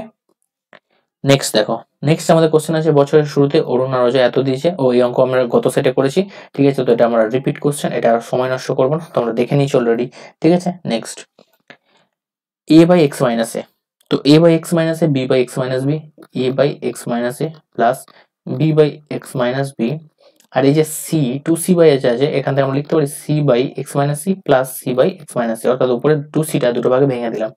তো একটাকে এদিকে নিয়ে আসবো অর্থাৎ এইরকম ভাবে, আরেকটাকে এইভাবে নিয়ে আসবো। ওকে, ক্লিয়ার। এরপর কি করব আমরা, লসাগু করব, সিম্পল লসাগু এক্স মাইনাস এ ইন্টু এক্স মাইনাস সি। আচ্ছা উপরে এ আছে, তার মানে এর সঙ্গে কোনটা গুণ হবে, এক্স মাইনাস সি দিয়ে গুণ হবে, কারণ দেখো এক্স মাইনাস এর তলায় রয়েছে, এখানে এক্স মাইনাস এ রয়েছে। এটাকে যখন ভাগ করাবে লসাগু নিয়ম অনুযায়ী তলার সংখ্যাটা দিয়ে এই ডিভাইজারকে ভাগ করতে হবে। ভাগ করলে কি পড়ে থাকবে, এক্স মাইনাস এ কেটে যাবে, গেলে পড়ে থাকবে এক্স মাইনাস সি। তো সেই জন্য এক্স মাইনাস সি দিয়ে ওটাকে গুণ করতে হবে, মাইনাস এখানে সি ইন্টু, এখানে সেম রুলস হবে এক্স মাইনাস এ, এখানে সেই একই কাজই করব x minus C into x minus B. তো এখানে C into x minus B মানে ক্রস হয়ে যাবে আর কি এক্স মাইনাস সি। ঠিক আছে, তো দেখো এখান থেকে কিছু কাটাকাটি হয়, এক্স মাইনাস সি কিছু কাটাকাটি হয়, দেখো কাটাকাটি করলে আমাদের কিন্তু দ্বিঘাত রাশিটা কিন্তু শেষ হয়ে যাবে, আমরা কিন্তু দুখানা উত্তর আর বের করতে পারবো না। তো আপাতত যেরকম আছে থাক, আমরা উপরে ক্যালকুলেশন করি, দেখো এক্স মাইনাস এ সি, আচ্ছা C x minus minus minus plus A C, নিচে যা আছে রাখো এক্স মাইনাস এ আর এক্স মাইনাস সি। তো এখানে হবে C x minus BC minus B x plus BC, নিচে হবে x minus C x minus B. খুব ইচ্ছে হবে দেখো এদিকে এক্স মাইনাস সিটা কেটে দিই, বাট কাটলে কিন্তু দ্বিঘাত সমীকরণ থাকবে না, গোটা অঙ্কটা কিন্তু এক ঘাতে চলে আসবে। কিন্তু আমাদের এটা যেহেতু দ্বিঘাত রাশি, তো সেক্ষেত্রে আমাদের দুখানা উত্তর আসবে।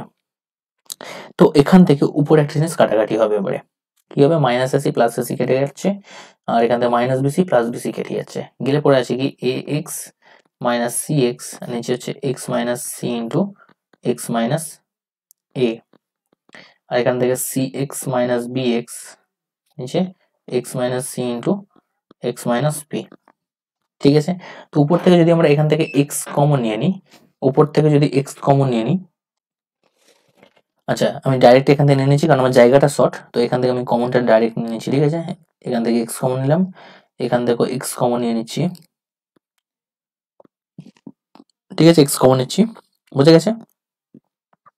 আচ্ছা আর দুদিক থেকে আবার এক্স মাইনাস সিটাকে কেটে দিচ্ছি। Okay, clear. তাহলে কি তৈরি হচ্ছে দেখো, এবার তৈরি হচ্ছে X into A minus C by x minus A, আর এখানে তৈরি হচ্ছে কি X into C minus B by x minus B. Okay, এরপর আমাদের কি করতে হবে না, দুজনের কাছে এক্স রয়েছে, এটাকে মাইনাস করে দিকে নিয়ে চলে আসবো। তাহলে এটাকে মাইনাস করে দিকে নিয়ে চলে আসার পরে এক্স কমন নিচ্ছি, জায়গা শর্ট, তাহলে একটু স্টেপ জাম্প করছি। কি করছি দেখো এ মাইনাস সি, এখান থেকে A minus C by x minus A minus এখান থেকে C minus B by x minus B, ঠিক আছে, সমান 0। আচ্ছা এরপরে এক্স রয়েছে, এক্স রয়েছে, এখান থেকে কি করছি না দেখো সিম্পল, একবার এক্স সমান 0 করতে পারি, আর একবার এইটা সমান যখন 0 করলাম তখন এই পোর্শনটাকেও 0 করবো, অর্থাৎ A minus C by x minus A minus C minus B by x minus B সমান 0। তারপরে কি হচ্ছে না এখান থেকে লসাগু করবো এক্স মাইনাস এ, ঠিক আছে, এক্স মাইনাস এ আর এখান থেকে এক্স মাইনাস বি। তো এখানে কি তৈরি হবে A minus C into x minus B minus C minus B into x minus A, X minus A. তো এখানে এটা সমান 0। ঠিক আছে, আচ্ছা আমার জায়গাটা শর্ট, তোমার এটাকে একটু ক্যালকুলেশন করে নাও, কোনাকুনি এখান থেকে গুণ করে নাও, করলে এটা 0 হয়ে যাচ্ছে। তো আলটিমেটলি যেটা পড়ে থাকছে কি না এখান থেকে আসছে দেখো এক্স ওপরটা গুণ করছি, X minus A B minus C x minus হচ্ছে প্লাস বিসি। তো মাইনাস সি এক্স মাইনাস হচ্ছে plus AC plus B X minus plus minus minus A B, এটা সমান 0। ঠিক আছে, তো এটাকে একটু ক্যালকুলেশন করে কাটাকাটি আসে করে দেখে নিও কোনটা কোনটা কাটছে। ঠিক আছে, নিয়ে ক্যালকুলেশন করে তোমরা দেখো এই যে উত্তর আসবে এক্স সমান, আমি মোটামুটি লিখে দিচ্ছি উত্তরটা, তোমরা একটু করে নিও কারণ আমার জায়গা আর এতটাই শর্ট আর নিতে পারছি না এখান থেকে। ঠিক আছে, তো এটাই আমাদের উত্তর চলে আসবে। ঠিক আছে, এখান থেকে a plus B minus 2c, তো এটাই আমাদের উত্তর আসবে। একটা উত্তর কি 0, এটা একটা উত্তর আসবে এটা, আর একটা উত্তর কিন্তু এটা আসবে। ঠিক আছে, নেক্সট দেখো আমাদের স্কুলে এক বার্ষিক ক্রীড়া প্রতিযোগিতা হচ্ছে যেখানে শিক্ষকের মানে শিক্ষার্থীরা 6 গভীরতা বিশিষ্ট শূন্যগর্ভ বর্গাকারে দাঁড়ালো, এর ফলে সম্মুখ সারিতে যতজন শিক্ষার্থী দাঁড়ালো, শিক্ষার্থীদের যদি নিরেট বর্গাকারে দাঁড়াতো তাহলে সম্মুখ সারিতে 24 জন কম শিক্ষার্থী থাকতো। তাহলে শিক্ষার্থীদের বয়স হিসাব করতে হবে। তাহলে সিম্পল একদম ধরে নিচ্ছি যে যে শূন্যগর্ভ বর্গাকারে সম্মুখ সারিতে শিক্ষার্থীর সংখ্যা হচ্ছে এক্স। দেখো যে কথাগুলো আমি বলছি এগুলো কিন্তু তোমরা অবশ্যই খাতে লিখে নেবে। কি লিখবে না, ধরি শূন্যগর্ভ বর্গাকারে দাঁড়ালে সম্মুখ সারিতে শিক্ষার্থীদের সংখ্যা হচ্ছে এক্স। ঠিক আছে। আচ্ছা তাহলে মোট শিক্ষার্থী কত হবে, যার ইকুয়েশন দেওয়া আছে এখানটায়। মোট শিক্ষার্থী কিভাবে পাবো, দেখো মোট শিক্ষার্থী, এই কথাগুলো আমি পুরো লিখতে গেলে তোমার জায়গা যেহেতু শর্ট, তো সেক্ষেত্রে আমি পুরোটা লিখতে পারবো না, অঙ্কটা করার জন্য স্পেস পাবো না। তো এটা আসবে এক্স মাইনাস 2 ইন্টু 6, ঠিক আছে, দু সাইড, তখন আসছে কত এক্স স্কোয়ার মাইনাস, এখানে আসছে এক্স মাইনাস 12 তার হোল স্কোয়ার, এটা আসছে। তো ইকুয়েশন আসবে শর্তানুসারে আমরা কি বলতে 24 জন কম থাকতো, সম্মুখ সারিতে 24 জন কম থাকতো, অর্থাৎ টোটাল ছাত্রছাত্রী থেকে আমরা যদি মানে টোটাল যেটা আসবে এক্স স্কোয়ার বর্গাকার যেহেতু দাঁড়িয়েছে তাই জন্য, আর এখান থেকে আসছে কত, এখান থেকে আসছে তোমার দেখো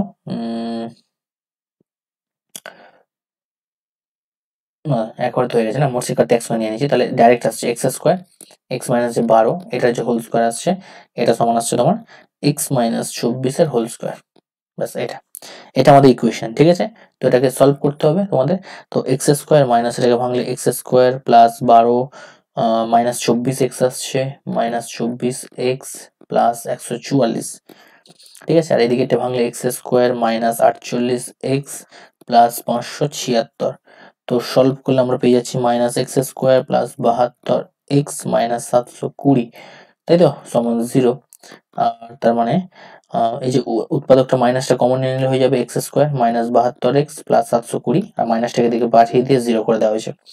তো পড়ে থাকছে কি, এই যে উৎপাদকটা 720 কে আমাকে 772 বানাতে হবে। তো 60 আর 12 গুণ করে 72 পাই, আর 60 আর 12 গুণ করলে আমরা 60 আর 12 যোগ করে 72 পাই, আর 60 আর 12 গুণ করলে আমরা 720 পাই। ঠিক আছে, অর্থাৎ যেটা ভাঙলে আমরা পেয়ে যাবো একটা উৎপাদক x মাইনাস 60, আর একটা উৎপাদক পাবো x মাইনাস 12 সমান 0, অর্থাৎ একটা উত্তর x সমান 60 আর একটা আসবে 12। তো পেয়ে গেলাম দুটো। এখন দুখানা উত্তরই পসিবল। ঠিক আছে, এখন কোনটাকে আমরা তাহলে নেবো। এখন দেখো এখানে 12টা কিন্তু নেওয়া যাবে না। এই যে 12টা কেন নেওয়া যাবে না, কারণ দেখো ভালো করে লক্ষ্য করো, কারণ যে 6 গভীরতা বিশিষ্ট শূন্যগর্ভ সম্মুখ সারির শিক্ষার্থী সংখ্যা অবশ্যই 12র বেশি হবে। ঠিক আছে, কারণ দেখো আমাদের এই যে সমীকরণ দেখো এখানে x মাইনাস 12 হয়ে আছে, তো যদি এটা 12 হতো তাহলে 12 মাইনাস 12 করে 0 হয়ে যেত, তাহলে কেউ দিকে স্টুডেন্ট নেই, কিন্তু আমাদের এখানে কোনো না কোনো স্টুডেন্ট এক্সিস্ট করছে, কোনো কোনো স্টুডেন্ট এক্সিস্ট করছে, তো সেক্ষেত্রে আমাদের এখানে উত্তর 60 হবে। ঠিক আছে, তো আমাদের মোট শিক্ষার্থীর সংখ্যা বের করতে হবে। তো মোট শিক্ষার্থীর সংখ্যা কি হবে না, মোট শিক্ষার্থী দেখো আমরা এখান থেকে কি করেছি এক্স স্কোয়ার মাইনাস এরকম ভাবে চলে আসবে, তো এক্স মানে এক্স মাইনাস 24 তার হোল স্কোয়ার আসবে, তাহলে এক্স এর মান কত 60 মাইনাস 24 এর হোল স্কোয়ার, তার মানে কত 36 এর হোল স্কোয়ার, 36 এর স্কোয়ার মানে কত 1296 এত জন। বাস উত্তর শেষ। নেক্সট সরল করতে দেওয়া আছে, দেখো সরল করো 4√3 এটা, তো আমরা পরপর একটা একটা করে উৎপাদক করে নিচ্ছি। তো ফার্স্ট যদি 4√3 মাইনাস 2√2 করি, তো এখানে কি করব এর 2 মাইনাস √2 এর করণী মানে অনুবন্ধী কর্ণ দিয়ে উপর নিচে যোগ করব, সরি গুণ করব, এটা করব, করলে উপর থেকে তৈরি হবে দেখো 8√3 মাইনাস 4√6, নিচে তৈরি হবে কি 2 স্কোয়ার মাইনাস √2 স্কোয়ার, তার মানে 4 বিয়োগ 2, উপর থেকে 2 কমন নিয়ে 2 কেটে দিচ্ছি, দেখো 4 বিয়োগ 2 করলে নিচে 2 তৈরি হবে, আর উপর থেকে 2 কমন নিলে 4√3 প্লাস 2√6, তো এটা ক্যান্সেল হয়ে যাচ্ছে, গেলে পড়ে থাকছে কত 4√3 প্লাস 2√6, এটা আসছে। ঠিক আছে, এটা আসছে। ঠিক একইভাবে তোমরা এইটাকে করো 30/4√3 মাইনাস √18, কি করবে না এর অনুবন্ধী করণী দিয়ে উপর নিচে গুণ করবে, 4√3 প্লাস √18, আর এখানে 4√3 প্লাস √18, অর্থাৎ অনুবন্ধী করণী দিয়ে উপর নিচে আমাদের সেম গুণ করতে হবে। ঠিক আছে, তো এটাকে গুণ করলে তোমরা কি পাবে, এখান থেকে সেম জিনিসই তৈরি হবে। তো এটার জন্য যেটা এখানে ক্যালকুলেশন করলে আসবে দেখো 30 আর 40 কত হবে 120√3 প্লাস 30 আর 18, আচ্ছা 18 মানে 9 দুগুণ 18 মানে 3 বেরিয়ে যাবে, হ্যাঁ কি না, 3√2, 18 মানে √18 মানে 3√2, তো 3 আর 30 এর সঙ্গে গুণ হয়ে যাবে 90 √2 আর নিচে চলে আসছে 4√3 whole square minus √18 whole square. তো আমি আর এটা তো সময় দিচ্ছি না, কারণ বুঝতেই পারছো অনেকটা বড় জায়গায় চলে যাবে, এরপর আরেকটা করতে হবে। তো আমি আনসারটাকে বলে দিচ্ছি, তোমরা পরপর কয়েকটা স্টেপ করে নাও, দেখবে এর যে মানটা আসবে সেটা কি আসবে না 4√3 প্লাস 3√2 এটা আসবে। কমন টমন নিয়ে কাটাকাটি করার পর এটা আসবে। সেম জিনিস আমরা করবো √18 3 মাইনাস √12। তো এই জিনিসটার এর অনুবন্ধীকরণ কি 3 প্লাস √12 দিয়ে ওপর নিচে গুণ করব। ঠিক আছে, করলাম। তো এটাকে আমরা সেম টু সেম সলভ করব। তো সলভ করলে আমরা কি পাবো এখান থেকে তুমি পাবে 3√2 প্লাস 6 3√2 আর এটা পাবে তুমি 2√6 এক সেকেন্ড 2√6 এটা পাবে। ঠিক আছে, এটাকে ক্যালকুলেশন করলে এখন সবকটার মানকে আমাকে পরপর বসাতে হবে। তো পরপর যদি আমরা বসাই, দেখো প্রথম থেকে কি আসছে 4√3 প্লাস 2√6, মাঝখানে দেখো মাইনাস আছে তো মাইনাস দিলাম। তারপরটার মান কি আছে 4√3 প্লাস 3√2। তোমরা চাইলে কি একসঙ্গে পরপর করতে পারো, তাতে জায়গাটা একটু বেশি লাগবে। ঠিক আছে, আচ্ছা নেক্সট চলে আসছে মাইনাস, তারপর এটা আছে 3√2 প্লাস 2√6। ঠিক আছে, তো ক্যালকুলেশন করো 4√3 প্লাস 2√6 মাইনাস 4√3 মাইনাস 3√2 মাইনাস 3√2 আর এখান থেকে আসছে তোমার মাইনাস 2√6। ঠিক আছে, তো টোটালি ক্যালকুলেশন অন এক সেকেন্ড। এখানে চিহ্ন একটু প্রবলেম আছে, এটা কিন্তু প্লাস হবে, এটা প্লাস হবে, একটু মনে রাখো এটা প্লাস হবে, এটা প্লাস। তাহলে দেখো এটা ক্যান্সেল হচ্ছে। আচ্ছা আর কি হচ্ছে, আর কিছু কাটছে, দেখো এটা কাটছে 2√6 আর 2√6 মানে 4√6 হবে আমাদের আনসার। বই থেকে একটু চেক করে নিও, এই অঙ্কটা তোমাদের বইয়েও আছে। ঠিক আছে, তো এখানে উত্তর কিন্তু আমাদের এটাই আসবে। ওকে, বই এখানে দেখবে প্লাসই আছে। আচ্ছা, একটা হোস্টেলের আংশিক ধ্রুবক ছাত্রছাত্রী হোস্টেলবাসী লোক সংখ্যার সঙ্গে সরল বেঁধে আছে। লোক সংখ্যা 120 হলে 2000 টাকা হয় এবং লোক সংখ্যা 100 হলে ব্যয় হচ্ছে 1700 টাকা হয়। তাহলে টোটাল ব্যয় এত হলে লোক সংখ্যা কত? খুব সুন্দর কোশ্চেন, পরীক্ষায় বহুবার আসে কোশ্চেনটা। এখন দেখো হোস্টেলে যে আবাসিকের সংখ্যা সেটা যদি এক্স ধরি এবং যে ধ্রুবক অংশের পরিমাণ সেটা কে টাকা ধরি আর ব্যয় ধরে নিচ্ছি ওয়াই টাকা। ঠিক আছে, ভালো করে দেখো কি কি আমরা করছি। যে মোট আবাসিকের সংখ্যা বললাম আমরা এক্স জন, এটা আবাসিকের সংখ্যা। ঠিক আছে, আচ্ছা ব্যয়টাকে ধরে নিচ্ছি, মোট ব্যয়টাকে আমরা ধরছি কত ওয়াই। ঠিক আছে, এটা ধরলাম। এরপরে যে আমাদের তোমার প্রথম অংশের ক্ষেত্রে ধ্রুবক অংশের পরিমাণ কে টাকা এবং মোট খরচটাকে ধরো মোট খরচটাকে ধরছি এ, আর যেটা ধ্রুবক সেটাকে আমরা কে দিয়ে লিখবো। ওকে, এইটা দিয়ে আমরা করবো। তো ব্যাস, তো প্রথম কন্ডিশন বলছে দেখো একটা হোস্টেলবাসী ব্যয় আংশিক ধ্রুবক, আংশিক ওই হোস্টেলবাসী লোক সংখ্যার সঙ্গে সরল বেঁধে আছে। তো সেক্ষেত্রে আমরা বলতে পারি যে ওয়াই প্রপোর্শনাল এক্স। তাহলে ওয়াই সমান আমরা লিখতে পারি কি কে এক্স।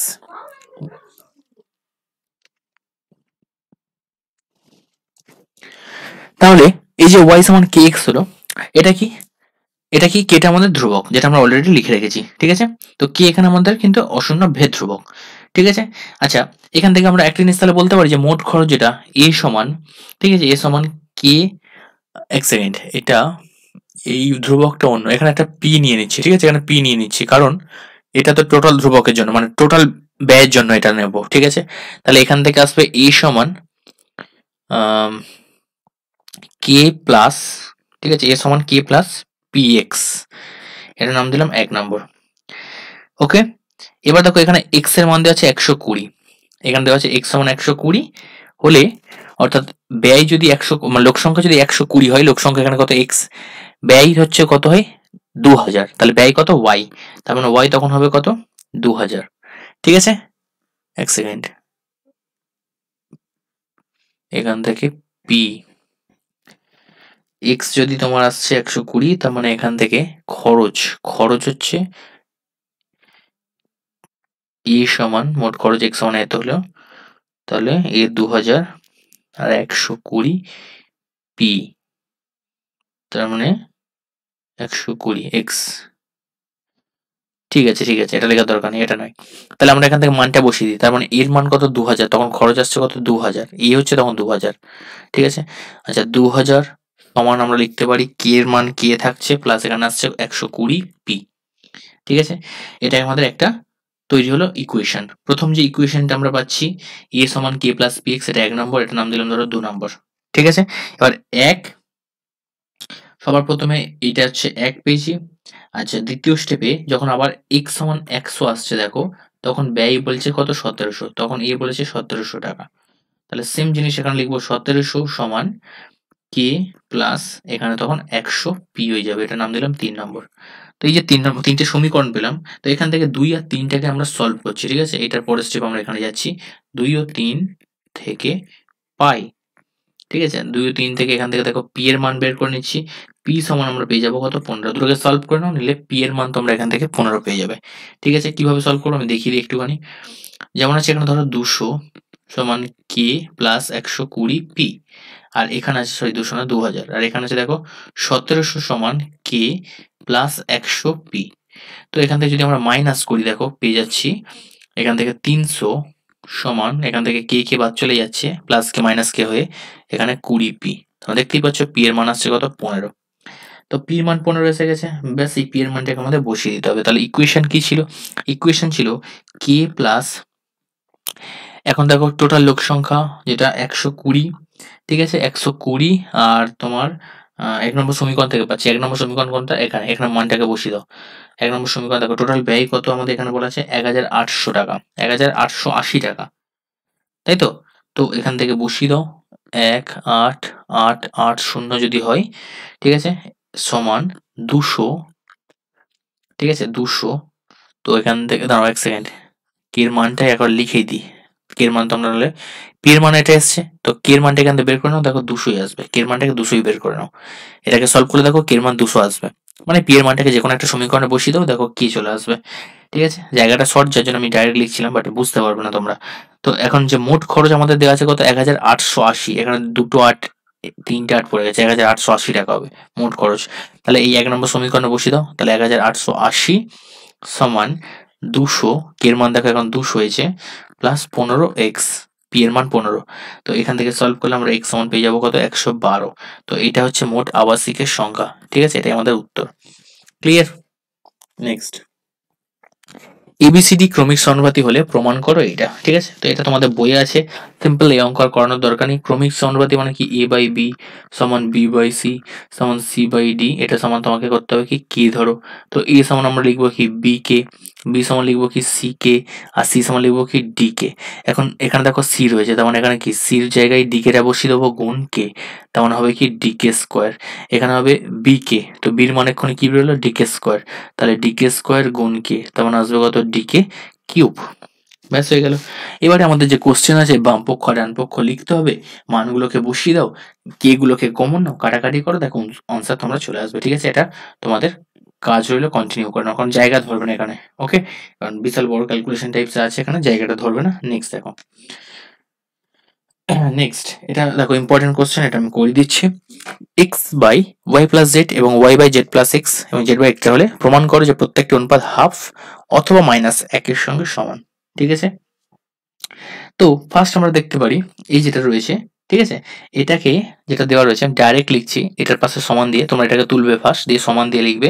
কি লিখবে না, যে অনুপাত, সেটা কি হবে না, সংযোজন প্রক্রিয়া অ্যাপ্লাই করছি, X plus Y plus Z, আর নিচে সব কটা কি করবো? যোগফল। তো যোগ করলে 2y 2z 2x এরকম আসবে। তো কমন নিয়ে নাও, X plus Y plus Z চলে আসবে।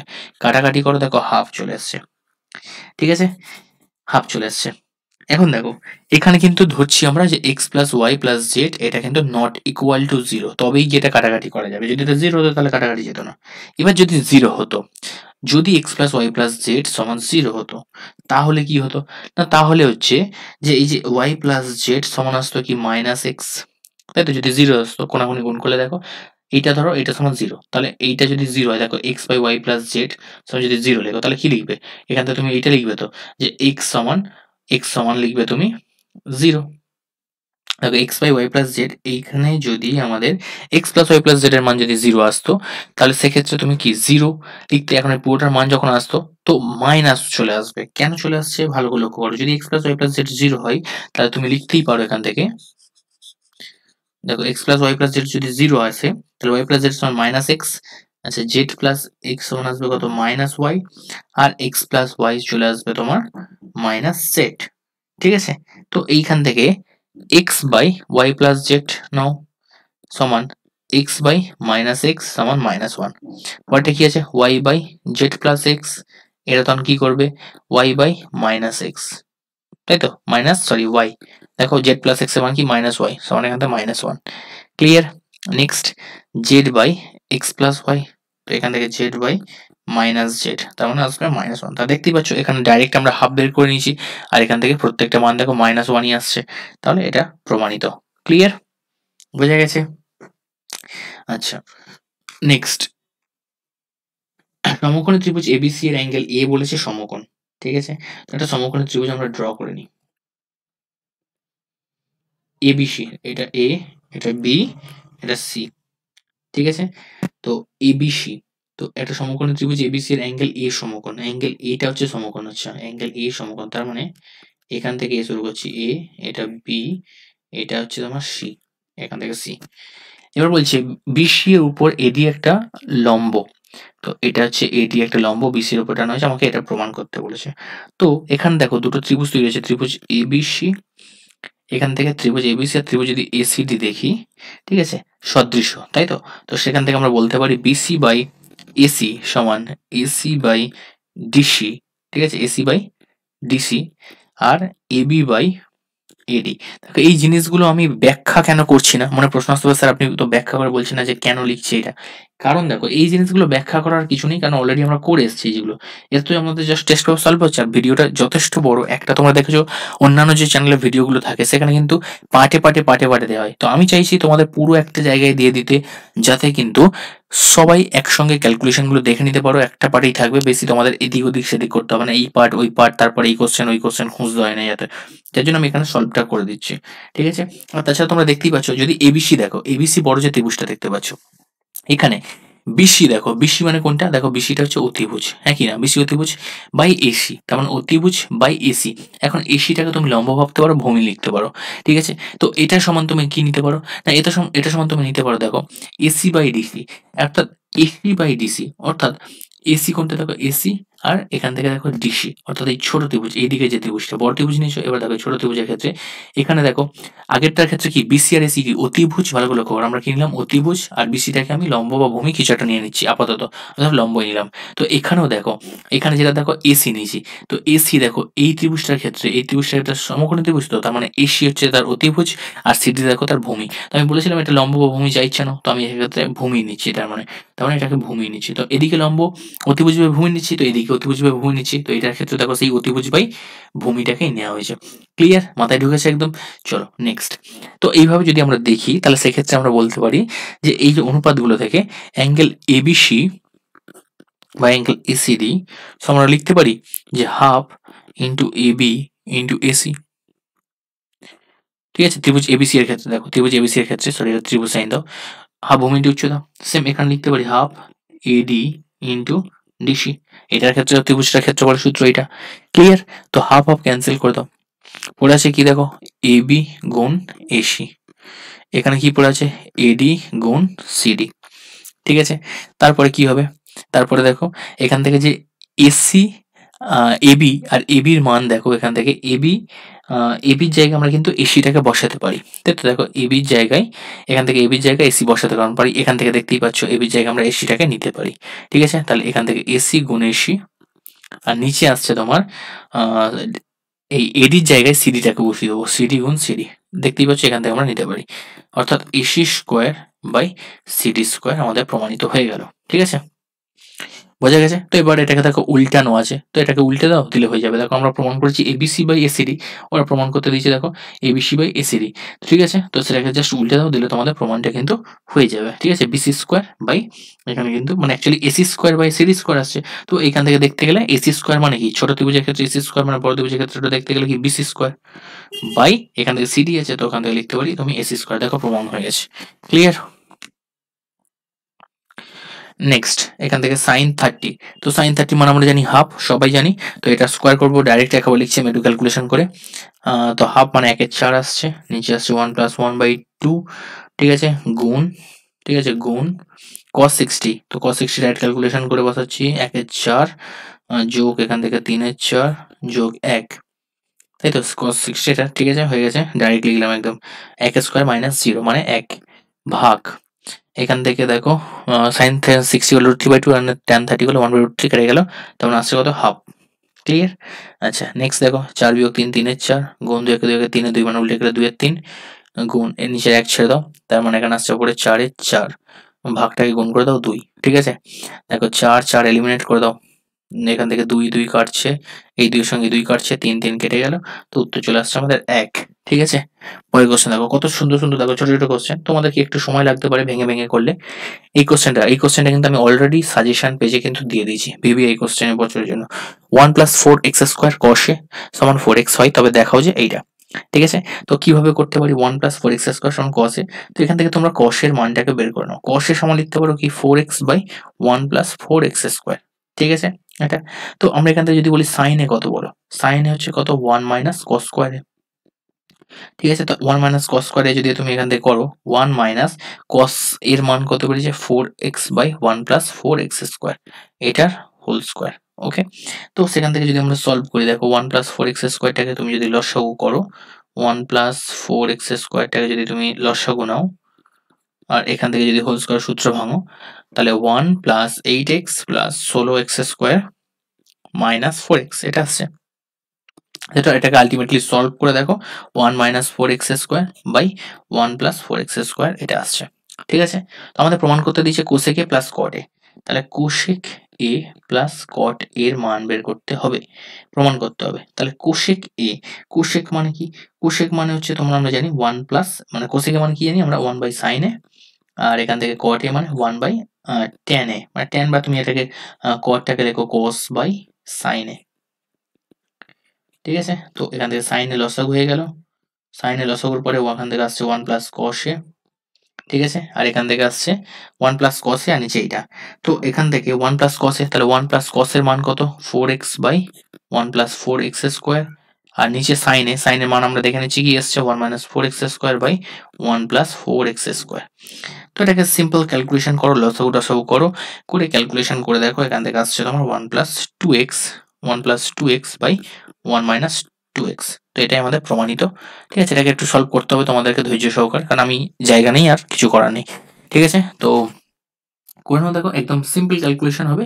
এইটার নিচ থেকে 1+4x², ওখানে লসাগু করার পর 1+4x² কেটে যাবে, তারপর এটাকে ক্রস মাল্টিপ্লাই করে মানে লসাগু গসাগু নিয়ম অনুযায়ী উপরে 1+2x এর হোল স্কোয়ার হবে, আর নিচে হচ্ছে 1² - 4x মানে 2x এর হোল স্কোয়ার হবে। তাহলে নিচে একটা 1+2x আসবে আর একটা 1 - 2x আসবে, তো উপরে একটা 1+2x এর সঙ্গে নিচে একটা 1+2x কেটে যাবে, গেলে উপরে একটা 1+2x পড়ে থাকবে আর নিচে একটা 1 - 2x যেটা পড়ে আছে, কাটাকাটির পরে 1+2x তো কেটে যাচ্ছে আর 1 - 2x কিন্তু থেকে যাবে, ঠিক আছে? বাস এটাই একদম সিম্পল ক্যালকুলেশন, মানে একদম মুখে মুখেও দেখতে পাচ্ছ তোমরা ক্যালকুলেশন, আমি যেটা বললাম পরপর স্টেপ দেখতে থাকো, দেখো সেক্ষেত্রে তোমরা কিন্তু বুঝতে পারবে যে কি কাজটা হয়েছে, ঠিক আছে?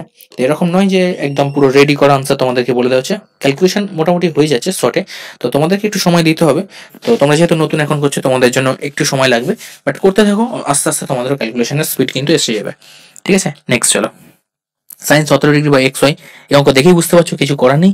জাস্ট আগের দিন আমি যে 720 নম্বর পেজটা দিয়েছি, যারা দেখোনি এখনো তাদেরকে রিকোয়েস্ট করবো এই প্লেলিস্টে চলে যাও, ভিডিও প্লেলিস্টে ডেসক্রিপশনে যাও, সেখান থেকে দেখো প্লেলিস্ট আছে, ঠিক আছে? সেই প্লেলিস্ট থেকে তোমরা ম্যাথের 720 নম্বর যে ভিডিওটা রয়েছে সেটা দেখে নাও, তাতে কিন্তু এই কোশ্চেন পুরোপুরি করে দেওয়া আছে, ঠিক আছে? এটা রিপিটেড কোশ্চেন, একাধিকবার আমি সলভ করেছি অলরেডি, 3খানা পেজ আমি এটা পেয়ে গেছি কোশ্চেনটা, তো বুঝতেই পারছো কতটা ইম্পর্টেন্ট কোশ্চেন এটা। নেক্সট, মাঠের মাঝখানে দাঁড়িয়ে উড়ন্ত পাখি, তো উড়ন্ত পাখিও আমরা করে ফেলেছি, এটাও রিপিট কোশ্চেন। এবার দেখো সব কোশ্চেন প্রায় রিপিটই হবে। নেক্সট, একটা ঝড়ে একটা টেলিগ্রাফ পোস্ট মাটি থেকে কিছু দূর উপরে মচকে গেছে, ভালো কথা। তো ধরে নাও একটা টেলিগ্রাফ পোস্ট আছে, তো কিছু দূরে মচকে গিয়ে এখান থেকে সে এখানে চলে আসছে। তো অ্যাকচুয়ালি থাকা উচিত ছিল এইরকম জায়গায়, আর সে এখন এখানে চলে এসছে। ঠিক আছে, তো এর ফলে মাটিতে সে 30 ডিগ্রি কোণ তৈরি করেছে। এবারে কোথা থেকে তার দেখো অগ্রভাগ থেকে গোড়া 8√3 ডিস্টেন্স তার তৈরি করেছে, মানে এইখান থেকে ভেঙে এইখানে যে পড়েছে সেটা 8√3 মিটার দূরে মাটিতে স্পর্শ করেছে। তা আমাদের বলেছে পোস্টটি কত উচ্চতা ছিল এবং কোথা থেকে মচকে গেছে, মানে এই লেন্থটাকে তোমাকে বের করতে হবে, তারপর এই লেন্থটাকে বের করতে হবে, দুটোকে যোগ করতে হবে। তো সিম্পল ফার্স্ট কাজ কি হবে আমাদের, এখান থেকে এবিসি যদি একটা সমকোণী ত্রিভুজ হয়, এখান থেকে এবি এর মানটাকে বের করে নেওয়া। তো যা লেখা লিখছো তোমরা, যে ধরি বিডি হচ্ছে একটি খুঁটি যেখানে যেটা ঝড়ে এই বিন্দু থেকে মচকে গিয়ে, মানে খুঁটির এই অংশ থেকে মচকে গিয়ে ভূমিতে সি বিন্দুতে 30 ডিগ্রি কোণ সৃষ্টি করেছে। ঠিক আছে, এবং কেন্দ্র মানে খুঁটিটির গোড়া থেকে খুঁটিটির চূড়ার অগ্রভাগ 8√3 মিটার দূরে অবস্থিত। তো এইভাবে যেমন তোমরা লেখো, অবশ্যই যেন হাইট অ্যান্ড ডিস্টেন্সের অঙ্কটা লিখতে হয়, তো সেরকম ভাবে তোমরা লিখে নাও। ঠিক আছে, তো দেখো কি আসছে, তাহলে এবি বাই, তো 8√3 লম্ব বাই ভূমি সমান tan 30। তো tan 30 মান আমরা কি জানি, 1/√3। √3 কেটে গেল, তো এবির মান আমরা পেয়ে গেলাম 8। তো এবির মান পেয়ে গেছি 8, খুব ভালো কথা। এবার আমাদের কিন্তু এডির মান দরকার। আচ্ছা, এডি মানে কোনটা? এডি মানে যেটা, সেটা তো এটার সঙ্গে সমান, কারণ ওটাই তো মুচকে এখানে চলে এসছে।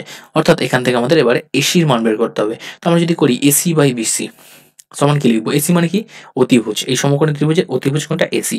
তাহলে অতিভুজ বাই ভূমি নিচ্ছি। তো অতিভুজ বাই ভূমি মানে কি হয়, সেক হয়, সেক 30, তাই তো, সেক 30 ডিগ্রি, অ্যাঙ্গেল কোনটা 30 ডিগ্রি। তো এসির মান আমরা বের করব, বিসির মান আমরা জানি 8√3, আর সেক 30, সেক 30 ভুলে যাও, কস 30 কত বলো, কস 30 আর √3/2, তা সেক 30 কত হবে, 2/√3, তার উল্টোটা। ঠিক আছে, √3 কেটে গেল, এসি সমান চলে আসবে কত, 8 দুগুণে 16 মিটার। তাহলে আমাদের বলেছে পুরো খুঁটির দৈর্ঘ্য, তাহলে একটা কি কত উপরে মচকে ছিল, কত উপরে মচকে ছিল, যেটা এবি, তো এটা হচ্ছে 8 মিটার উপরে মচকে ছিল, একটা উত্তর হচ্ছে 8 মিটার। দ্বিতীয় যে উত্তরটা সেটা কি না, খুঁটিটার টোটাল দৈর্ঘ্য কত ছিল, তো খুঁটিটার টোটাল দৈর্ঘ্য ছিল কত, 16 প্লাস 8 অর্থাৎ 24 মিটার। এটা হচ্ছে আমাদের দ্বিতীয় উত্তর। ঠিক আছে, 24 মিটার। ক্লিয়ার। নেক্সট দেখো, একটা ঘনকাকৃতি একটা সম্পূর্ণ চৌবাচ্চা রয়েছে। ঠিক আছে, চৌবাচ্চা থেকে সমানভাবে 64 বালতি জল তুলে নেবে। আচ্ছা, ধরে নাও তুমি একটা বালতিতে x লিটার জল ধরে, একটা বালতিতে x লিটার জল ধরে। ঠিক আছে, তো x লিটার মানে কি জানো, x লিটার মানে কিন্তু x ঘন ডেসিমিটার, এটা তোমরা জানো। ঠিক আছে, আচ্ছা এটাকে যদি ঘন ডেসিমিটার থেকে যদি আমরা ঘন মিটার নিয়ে যেতে চাই, তাহলে আমরা কি করব, x কে 1000 দিয়ে ভাগ করব, এটা হয়ে যাবে ঘন মিটার, হ্যাঁ কি না। ঠিক আছে, এখন চৌবাচ্চার আয়তন কেন মিটার নিয়ে গেলাম, দেখো আমাদের চৌবাচ্চার যে মিটার মানে চৌবাচ্চাতে যে ধার দেওয়া আছে সেটা 1.2 মিটারের রয়েছে।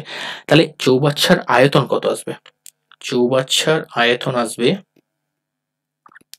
দেখো চৌবাচ্চার আয়তন আসবে কত না, 1.2 এর হোল কিউব। কারণ ঘনকাকৃতি দেখতে পাচ্ছ, ঘনকাকৃতির চৌবাচ্চা, তার মানে তার বাহুর আয়তন আসবে কি, বাহু কিউব। তাহলে এটাকে যদি আমরা সলভ করি, তাহলে সলভ করার দরকার নেই, ক্যালকুলেশন করে নেবো। তাহলে শর্তানুসারে আমরা বলতে পারি 64 বালতি জল, 64 লিটার জল, প্রত্যেকটাতে x/1000, এত এটাকে ঘনমিটারে কনভার্ট করলাম, তাতে যা জল থাকবে সেটা কি, দেখো চৌবাচ্চাটির 1/3 জলপূর্ণ থাকে। তার মানে কি 2/3 জল তুলে নেওয়া হয়েছে, তো সেই 2/3 জলটা কি তুলে নেওয়া হয়েছে, যেটা সেটা কিসের থ্রু দিয়ে, এই 64 বালতির থ্রু দিয়ে। 64 বালতিতে মোট কত জল ধরে, এইটা গোটাটা 64 বালতিতে এত ঘনমিটার জল ধরে। তাহলে গুণ চৌবাচ্চার এই অংশের আয়তন কত, 1.2 এর হোল কিউব করে দেবো, পুরোটার আয়তন 1.2 কিউব, তো তার মধ্যে 2/3 তুলে নেওয়া হয়েছে, তার মানে এটার আয়তন তার সঙ্গে 2/3 গুণ, অর্থাৎ 1.2 ইন্টু 1.2 ইন্টু 1.2।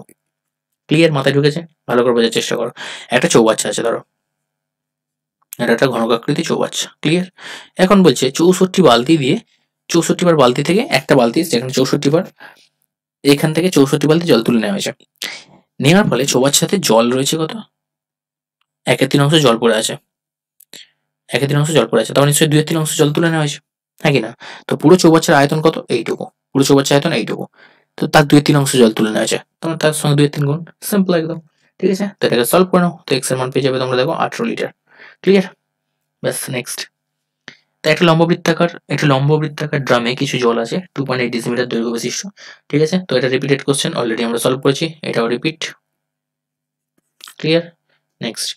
8 সেমি দৈর্ঘ্যের ব্যাসার্ধ একটা নিরেট লোহার গোলককে গলিয়ে 1 সেমি দৈর্ঘ্যের ব্যাসের কয়টা গোলক পাওয়া যাবে। ঠিক আছে, তো কি করব, বড় গোলকের আয়তন, একটা 1 সেমি ব্যাসার্ধের কয়টি গোলক পাওয়া যাবে, তার 8 সেমি ব্যাসার্ধের দৈর্ঘ্যে একটা বড় গোলককে গলিয়ে টুকরো টুকরো গোলক তৈরি করতে হবে, কপিস তৈরি হবে, ধরি x পিস গোলক তৈরি হবে।